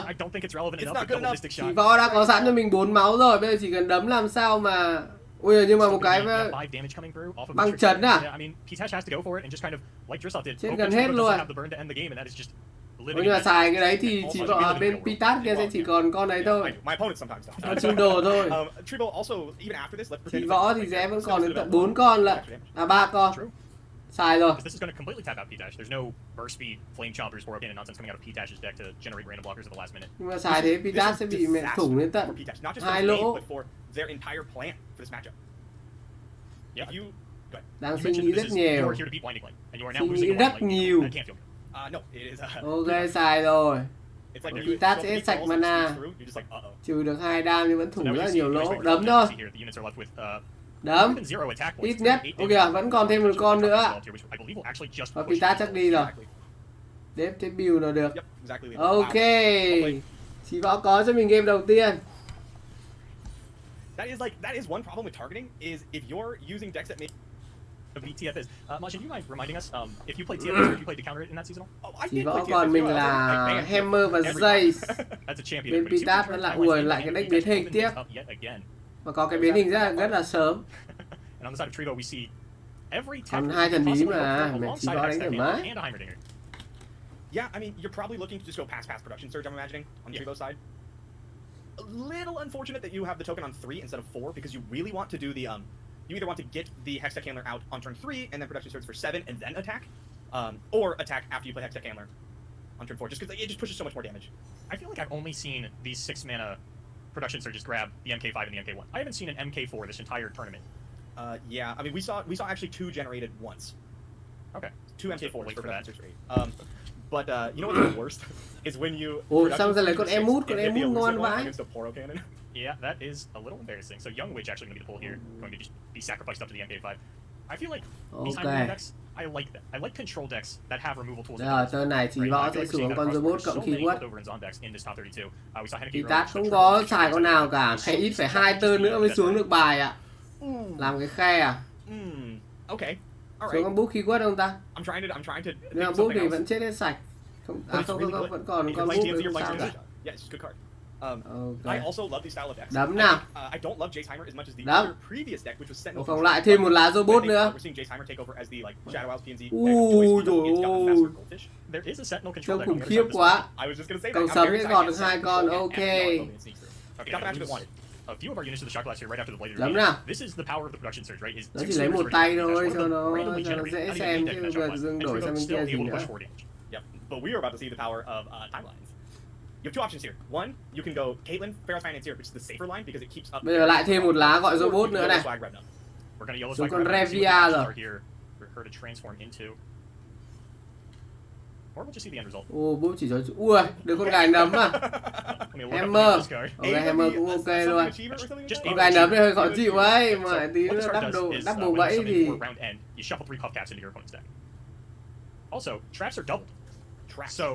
Nào bây giờ là chỉ võ sẽ xài cái lá 3 mana, sau đấy thì sẽ xài lá gọi robot ra là đông vãi cứt luôn. Có một cái Gibidon này. We hit Give It All, and Give It All looks a little juicy. Actually, kind of sick, isn't it? Now you would be giving it all into Buried in Ice, so what you have to do là is 8 thôi. You would be passing priority. P-Tash would pass back, and then you'd have to attack with 8 đi. Which does push 12 damage. Pretty good. That's lethal with Mystic Shot. À, chi võ. That's true. That's true. Sợ suy vong hay gì đấy. Nếu có suy vong thì xài mẹ là 8 đi. Lấy cái hút máu mà phục hận được. Phục hận à? Ôi kìa. Chỉ võ réng vậy. Bị chôn rồi. Phục hận luôn. Ok. Vẫn được con người nào nữa trước khi chết. Trước khi bị chôn. Nhưng mà làm sao mà nhìn thấy được đúng không? Chỉ võ làm sao mà nhìn thấy được. Này, tên sau một cái Gibidon. À nhưng mà không được, máu thấp quá. Nếu mà Gibidon thì bị thổi bay hết mất. Ôi ôi, nó bắn hết địa danh rồi. Có đánh đi nó bắn thổi hết sạch luôn rồi. Con lợn kìa. Ui, xuống con lợn kinh vãi bìu luôn ấy. Trời ơi, con lợn 88 kìa. Ăn đủ. Sao gọi con Hammer mới cũng được. Làm con Hammer mới luôn. Không à? Ui, trỗi dậy à? Cung cũng được, hoặc là 6 cũng ok. And I remember thinking, okay, this card's like not great. I don't really know if I want to main deck it unless I'm playing like Jace. And then I had to reevaluate. Bát rồi, ok. Or anything else. I was like, oh, this card is it's so good. Okay, so ok, thế bắn cung tên sau là mẹ 6 đam đúng không? Cung dây bắn cung vẫn 6 đam đúng không? And that should be the end of it. Ôi này đếm sao được? Great to me. Đấm. Bắn cung luôn. Kẹp thêm thần bí luôn. Mẹ cho Pitat thao hồ vào dãy. 12 cung với thần bí Chí Võ được đấy. Chí Võ biết chơi game đấy.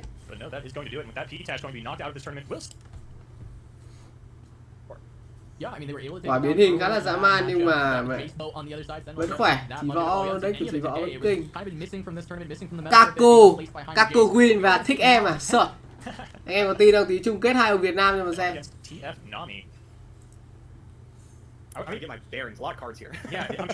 TF bài đỏ. Bát thôi, hoặc là thần bí bắn luôn. completely off the map decks here in the top 32 that just run 3 Mystic Shot in Sentinel Control and 5 bar. Bắn tơ à, ok. Xong rồi tí nữa chắc là sẽ bài đỏ. Khai nhãn luôn à. I don't want to give Nami any more cards than they already have, especially when Mystic probably một đều rồi, tỷ số đang là 1 đều rồi. Right now, the Sentinels deck is incredibly good at killing 2/2s. It's like really Bát rồi, đấm chứ. Yeah, I probably would have fired off the Mystic as well, and then look TF to sẽ chết à? just play Jace Okay. here and go after Twisted Fate. That way, if the Chem wants to trade by pumping up Jace with like the Tailstone. Có Nami rồi. Thích em có Nami rồi. Forge being on board does mean that Kakowin gets to kind of like double up on spells one turn. You know, maybe 6 mana mình nghĩ là không nên xuống con Nami đâu. Which is a pretty tempo positive. Bát thôi. Okay, we're just seeing Kako play this one slow, taking the pass, understanding that Nami, we're không, unsure không, of the Kako level progression Green Nami currently has. We know that she's not level. That's not going to happen on turn 5 when you've only got one Soulmate in the bank. But could be getting close, and Kako, rút rather bài than luôn, playing the ok. Jace, grabbing the challenger keyword, and then sort of Ui, prepping nhiều your place, bài passing vãi. the attack token, forcing your opponent to try and not Cầu develop. sấm I'm không? just going to take the open pass, but now with everything played out, just going to throw down the Jace. Quick attack, challenge, see where it goes. Tôi thích thì cho anh em xem group bổ ích một tí mà chơi game mới cũng được. I like taking the challenger and then not attacking the Jace. Hôm nay chắc không chơi TFT đâu. Chơi nhiều rồi nhỉ. Throwing out that, you know what, you're the one not Mystic Shot deck in the meta, and I'm going to rub it in your face with my little 2 health Jace. Nana boo boo. Nami xuống rồi chắc bị xiên luôn. That is a lot of shock blasts in the hand of Kakowin still, but Nami still not leveled up. Ui cái lá gì kia, đá tưởng ký của Bill Water à? The coral creatures makes it really awkward. Mới vậy. Nami. Looks like that is going to level the Nami. Nhưng mà sẽ bị xiên luôn nhưng con Nami sẽ dãy. Can be a little awkward to play. You never want to play Bloodbait unless you Dãy nào. have another draw spell and pick a card so you can shuffle it away. But you don't really just want to like Bây giờ có thể khai nhãn con Nami này. Sau đấy thì xài thêm lá cá nữa cũng được, là dãy được 2 phát. Nhưng mà khai nhãn Nami thì bây giờ nhiều bài quá. Cũng được. Xài thêm lá con cá được không? Không dãy nữa à? Ôi nhiều bài vãi gì. Just one pump here from the Nami. There is a second one in the Chem's hand, but of course there is still the Vengeance on the side of Kakowin. And that Vengeance will level the Jace, make all Shock Blast double for the remainder of the game. Gonna make it a little bit easier to fight through what the Chem is putting up. But I gotta say, Majin, I know Chem has a very crowded hand here, but you spot a Heroine right there in the middle. Vãi. Yep, that's a pretty good card. And Tuần it's sau really đã bị good xé match mất. with this. Bắn tơ à, ok. Jace Heimer, which is a very similar deck, because you're going to just sit here and trade. Thế mà nãy không dãy luôn đi, không bắn luôn đi, còn dãy nốt con kia. Cầu sấm à? Ok, thế thì bây giờ xuống Nami thoải mái này, hoặc là xuống Chi hạm đội được này.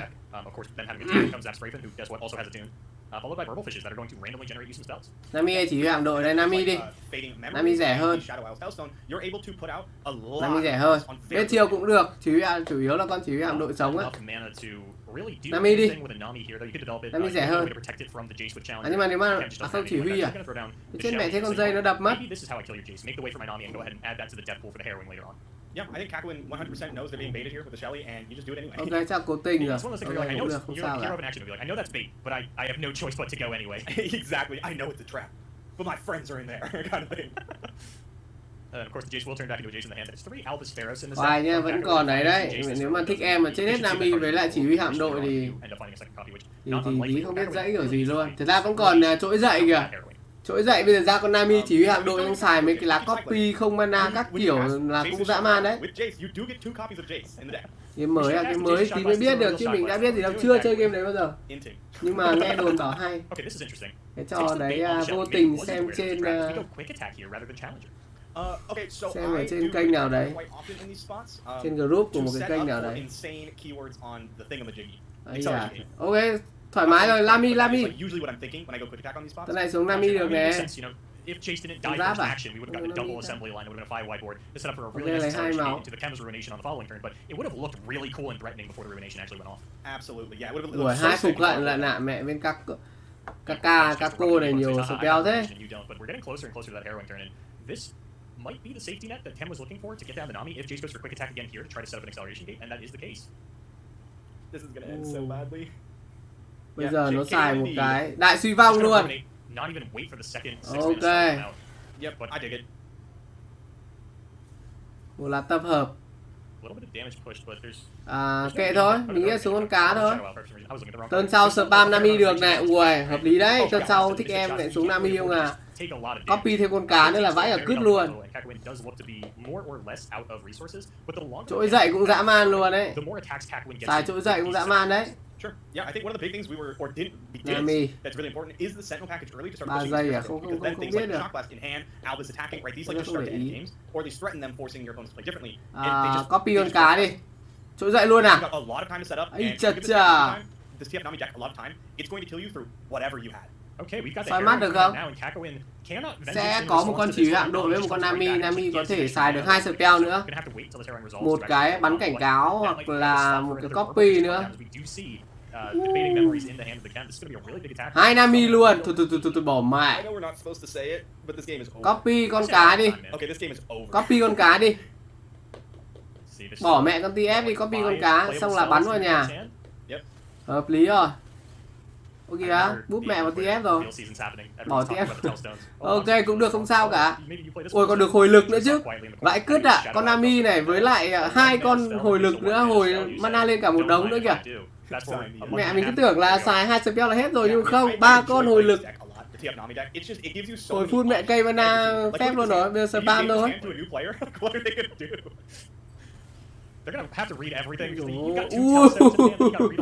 Đến con mợ khủng khiếp vãi. Đâu thế nếu nó được. I prefer to get value killing my opponent. Nami's not elusive, so she's gonna get blocked anyway. But yeah, Gakko in looks like they're just going to scoop that one up. Rồi, thích em vào rồi, mẹ chung kết chắc thích em với Chí Võ. That is gonna be the Chem moving on to take on Trivo in the finals. Those were decisive best of threes. Phục hận thiếu một đam à? Xài spell thôi. We've got 2 Namis in play. This looks like it was close. It was not. There's still 20 power in the tank. Not even. Yeah, I'm just showing off a bit for the cameras here.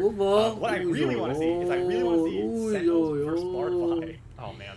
Mẹ nó cái trỗi dậy kinh vậy. Ui rồi. Let me know actually exactly how much was left in the tank. Looks like an extra 10 power was left. Khiếp vãi, trời ơi. Deck này mình làm rồi anh em nhá. Anh em mà thích đánh deck này mọi người có thể lên trên kênh tìm, anh em tìm phát là ra luôn. Chung kết kèo Chí Võ với Nami. À Chí Võ với thích em rồi còn gì đúng không? Chuẩn luôn rồi. Chung kết giải đấu theo mùa. Bên mẽo lần này sẽ là Chí Võ với lại thích em. Hai Việt Nam lần này anh em ơi. Chung kết bên mẽo hai Việt Nam này đỉnh chưa? In the Americas especially, everybody knew that like Winding Light, PNZ, and TF Nami were 2 of the best tournament decks available, and everyone was trying to kind of figure out that third deck. Some people went for Thralls, but that lineup has some synergy problems. Some people went for Bard, which, you know, depending on which version of Bard you wanted to run, came with its own slew of issues. Thralls maybe, but a lot of people just seem to kind of default to Heimerdinger Jace, and I think this is probably one of the most common lineups in the tournament the Chem is running here. Yeah, I mean, I think, you know, we saw Majin mention that this was what he ran in the open rounds. He actually, funny enough, said, hey, I don't think that this is something that's going to end up being good here. But the Chem has won matchups that he said are bad over and over again. I think we agree. It's just not just matchup, it's also the players also knowing your lineup so well, and then it's vấn đề luôn đi, thích em sẽ đánh cho mình là Hammer dây. Chí Võ thì là cũng Hammer dây, anh chả khó chọn quá, phải biết cổ vũ cho ai bây giờ. Hay mình cho anh em vote nhanh cả nhé. Ai vô địch? Chí Võ hay là thích em? Trivo has one block, doesn't mind taking a little bit of chip damage, wants to save this thermogenic beam for the next key target. Để mạng cứ xanh đỏ tím vàng nó nhảy liên tục ạ. Cáu vãi lên. Into this aggressive positioning now with the Hextech handler is hitting all of these important points on the curve, and the Chem still struggling to find, you know, a proper threat to force Trivo to respond. Thì mình đã biết phải làm sao nữa. Hammer. Nhưng mà nhiều spell tiêu diệt quá, bây giờ một cứ xuống Hammer lại cút rồi. Hai cái deck này gặp nhau cũng khó nhờ. Cả Chí Võ, cả thích em. Deck y hệt nhau. Yeah, we've made it to the proper end game. The players fully stocked with 13. Nhưng mà Chí Võ đang ít spell tiêu diệt, lần này pass tới chết à? Đấy, bây giờ mà hiệu triệu ra những cái lá gọi là tiến hóa huy hoàng xài thì ok này anh em này. Bây giờ mà hiệu triệu những cái lá tiến hóa huy hoàng xài thì xài được này. Thermogenic beam. Okay, gets the vengeance, so they can just kill the Heimerdinger straight away. And no real fast spells for the Chem to take advantage of. They will be able to progress they of their own, but that might just be a T-Hex, not even trade, because Trivo's already summoned the Hextech handler. This is bigger. The 9/9 so big. Now Heimer with a baby production surge just to get some turrets, some blocking potential. You can't even wild feast it. Yeah, exactly. And if you're in the Chem's position, now you have to worry about this 9/9. Wifi thì mạng chung của tòa nhà phải chịu anh em đổi đi đâu. Sao mà đổi được mạng chung của tòa nhà mà anh em mua. Chịu đấy, mình đâu có cách nào cứu được đâu. Bây giờ chỉ có lắp mạng riêng thôi, nhưng mạng riêng có một lần mình gọi bọn FPT rồi mình theo các thứ người ta lên xe người ta phải đéo kéo được hoặc trên cao quá. Nóng à? Mấy con chó mèo nóng trong cổ thân lại. Nằm lã liệt ra. Try to just block down as much as possible. Heimerdinger's potentially dead to the Jace. File Feast is not what I expected here.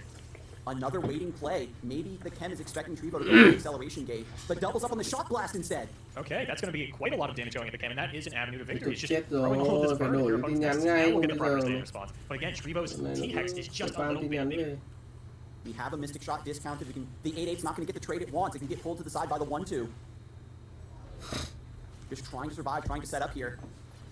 And that's just going to be total decimation of the Chem's board. Không liên quan gì, mạng dây của tòa nhà nó nối đến tận bao nhiêu phòng. We were kind of expecting this deck to come down to a resource grind, and both players ended up just passing their way all the way up. Quan trọng là dạo này nó đang bị đứt cáp nữa, xong rồi đấy, nó mạng chung của tòa nhà nó chia cho nhiều phòng nữa. Bao nhiêu phòng lận thì nó lại chả lag. Nếu mà mạng riêng của mình xài mới ra nó không sao. Now, Trevo doesn't have anything to do in response with this Jace to get a doubled up spell value unless he wants to flash it. Nóng quá cho nó nằm mẹ ngửa bụng hết lên trời này. Even his vengeance isn't technically going to be doubled. Piercing darkness is Em low mai speed mua spell. quạt này, quạt cho mát A này. couple of units in response as the Chem is below Heimerdinger mana. Mà hết tiền rồi. Every player just Tiền mua bộ Xiao hết mẹ rồi, còn đang tính mua thêm cả bộ Heizo nữa kìa. Đang tính làm thêm Heizo hoặc là Kazuha nữa. Nhưng mà phải chờ ấy về, chờ tiền cắt giải ESL với lại giải đấu theo mùa lần trước về. I feel like Trevo, yeah, could Beam have luôn. in here, not necessarily because you really care about pushing the 1 damage with his Spiderling, but just because you have 2 of them, you're really not going to get a lot of opportunities to cast them outside of. Quạt về chắc nó sẽ rẻ hơn nhiều Heimerdinger, hóa, nhưng mà nếu mình bật trên stream thì nó seems rất like phải Trevo's rẻ. advantage of the little bit of mana that they have Nếu left. mình bật quạt không biết mấy con chó mèo có dám đứng đấy không.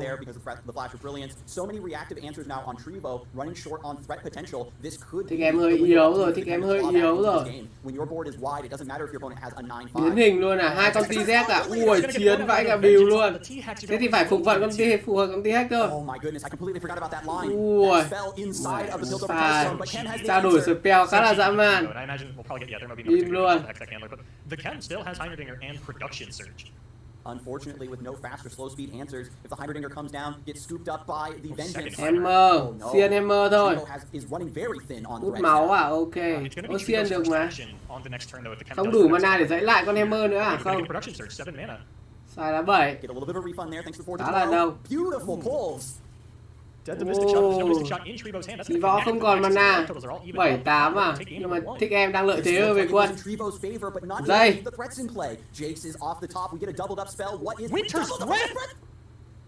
Lá này có xài được đâu mà mẹ hú hét kinh thế. Lá này chỉ đóng băng được một lần thôi. À nhưng mà con dây nhân đôi ạ. Trời ơi mình nhầm rồi. Không, con dây được nhân đôi là nó bắn cho đệt con vợ cút hết luôn đấy. Ôi vãi cả cướp. Khác gì đến Kama đâu. Cái tở mùa đông ạ. Ui rồi. Ui rồi. Đệt con vợ. Trận này epic thế nhỉ? But if you don't, then you're dead to Shock Blaster. That's a Mystic Shot, but the Chem has to wait and play this Heimerdinger after the fact. Trevo has the kill spell, but the Chem will at least get an elusive turret out of it, which Trevo has to prioritize. Doesn't have to prioritize anything. Gets his cake and eats it too with the double vengeance. Ôi xài cái lá cần xài cục mana thôi. Cái này chỉ có xài cục mana thôi. Ơ kìa. Sao không lấy cục mana? Là rút bài, là rút bài, là rút bài. Rút tiếp, dậy thôi, dậy thôi. Ui rồi đông vãi cứt. Ôi thích em vẫn sơ con ra được một đống quân luôn. Adaptotron coming through, another tech, and we have the. Ôi giời ơi, chị võ phải làm gì đây? Chị võ vẫn xiên được con T-Rex. Chỉ mất có 4 máu thôi. Căng thẳng, căng thẳng, căng thẳng. Đệt con vợ. Such a wild game. The Chem now with the other built over Telstone. They keep reloading, can keep digging through the deck, looking for one more push. Mày. Căng thẳng ghê nhỉ? Chú kê bên mẹo này ghê gớm đấy. Có hút máu rồi. À không. Lấy câu sấm, lấy câu sấm. Ui bạo tàn. Ôi nhưng mà đéo có đam. Đéo có đam, đéo đủ đam ạ. Bây giờ nếu mà muốn hên xui thì lấy lá 6 này để cho nó biến hình ra cái lá gì. Bạo tàn thì ok đấy nhưng mà thiếu đam. Trời ơi thiếu đam ạ. Thích em chỉ chậm đúng một phát nữa thôi, nhìn này. Ra là cái bạo tàn ngon vậy đài, nhưng mà thích em thiếu 2 đam ạ. Nếu mà xuống con robot kia thì đủ.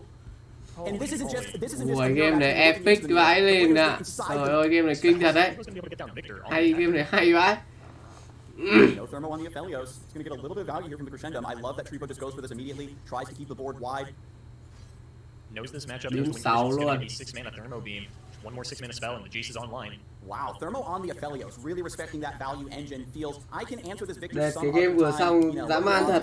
Tiếc là bị But now lag he thôi, can't. anh em không xem được nhiều. Làm mình cho anh em xem lại trận này. Oh no. And there's still a chance to roll tough. Spell Shield, there's a lot of positive keywords for Trivo to find here to protect this Victor. X-Core upgrade, finding another keyword. This is the magic of running Victor in this deck. It's its ability to snowball. Oh, and the second Aphelios off the top is going to get the Caliber, and Trivo might just be running away with this one, Skarzig. Light on removal.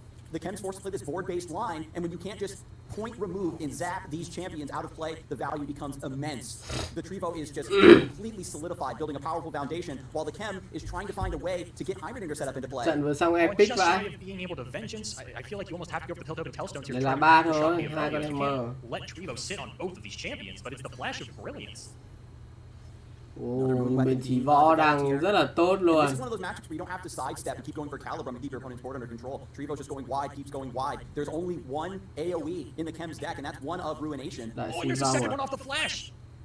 Oh, baby, we just got a real game. Yeah, Trivo, there's only one fearsome blocker on the side of the Chem. It's about to die to this Calibrum, and this Victor is just racking up keywords. Challenger, not great. Victor lên cấp rồi, bây giờ Aphem lên cấp nữa là súng không mana.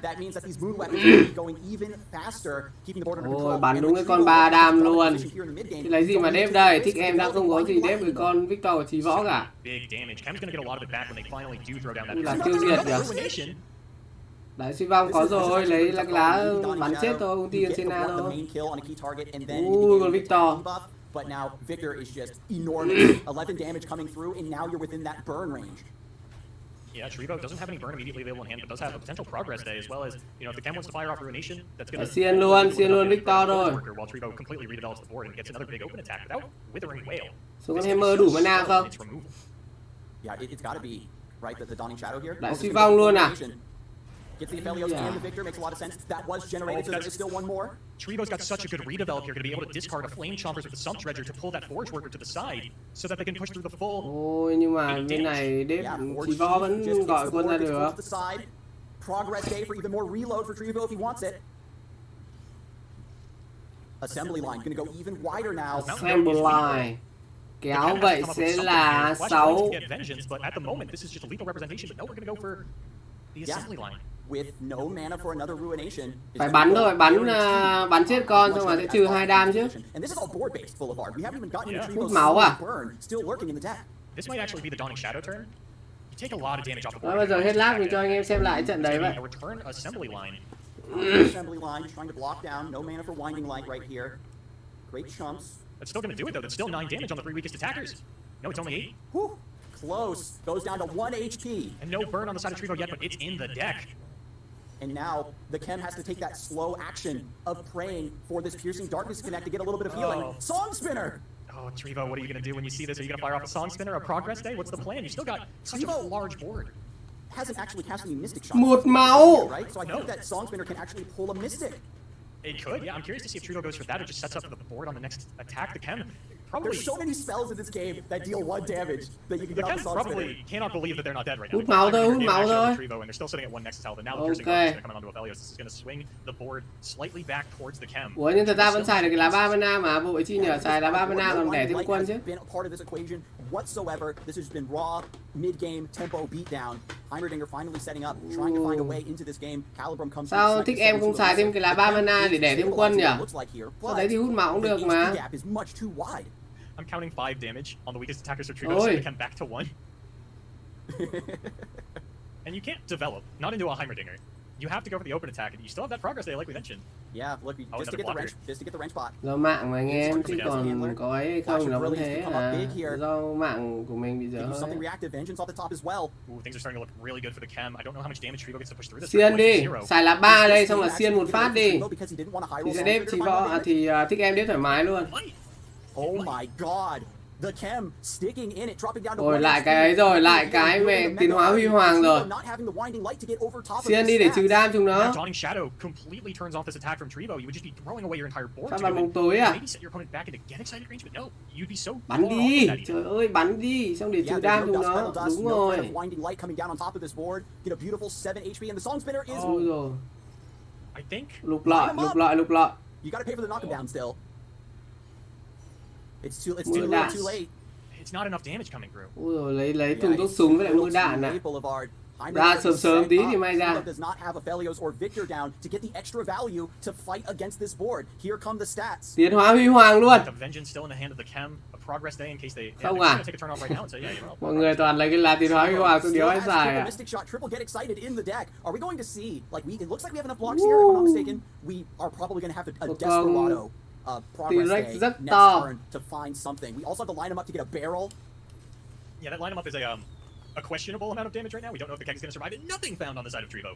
Unbelievable. All of the units in the deck are at the top. All of the burn and winding lights are at the bottom. The chem chỉ họ đang lợi thế về máu nhưng mà lại yếu về quân, không có một con Victor hay là Vi gì cả. I'm feeling it, Scars. The comeback that the chem has been doing all day. They've been playing out of their mind. I cannot believe that they are keeping. Ủa, Chi Tiết Game toàn mấy con body khủng khiếp ạ. Chỉ võ liệu có dãy được mấy phát nữa. Actions like you were talking about, Boulevard. Just swinging in, very audacious with these lines, developing the Heimerdinger on 1 HP, daring the opponent to have that burn. The outside chance, playing towards that. Đấy, nhìn chỉ số thêm, trận trước là Chí Võ thắng. Nếu để bao giờ hết lag mình cho anh em xem lại trận đấy. Thì cho anh em thấy được cái độ epic của cái trận đấy.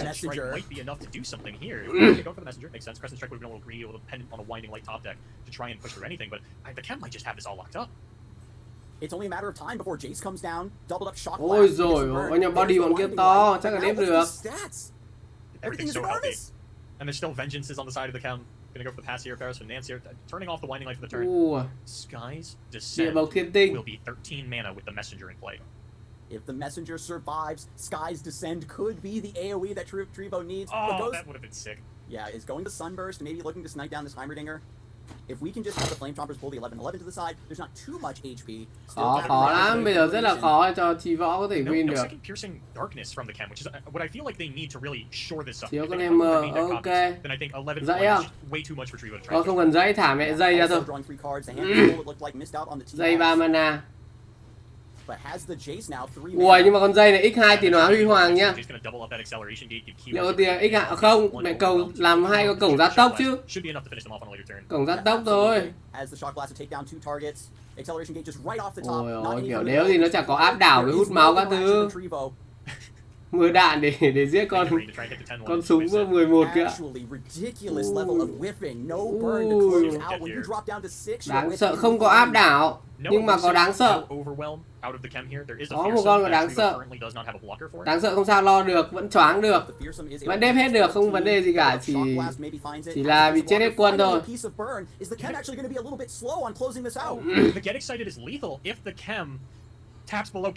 Ôi, thiếu một thần bí nữa, Chí Võ thiếu cho mình một cái thần bí nữa. Đủ đam rồi, đủ đam rồi. Ôi trời ơi, thích em cứ thôi. Thì về lời quyền rồi, mình đã bảo rồi, mẹ cứ tiến hóa huy hoàng thôi.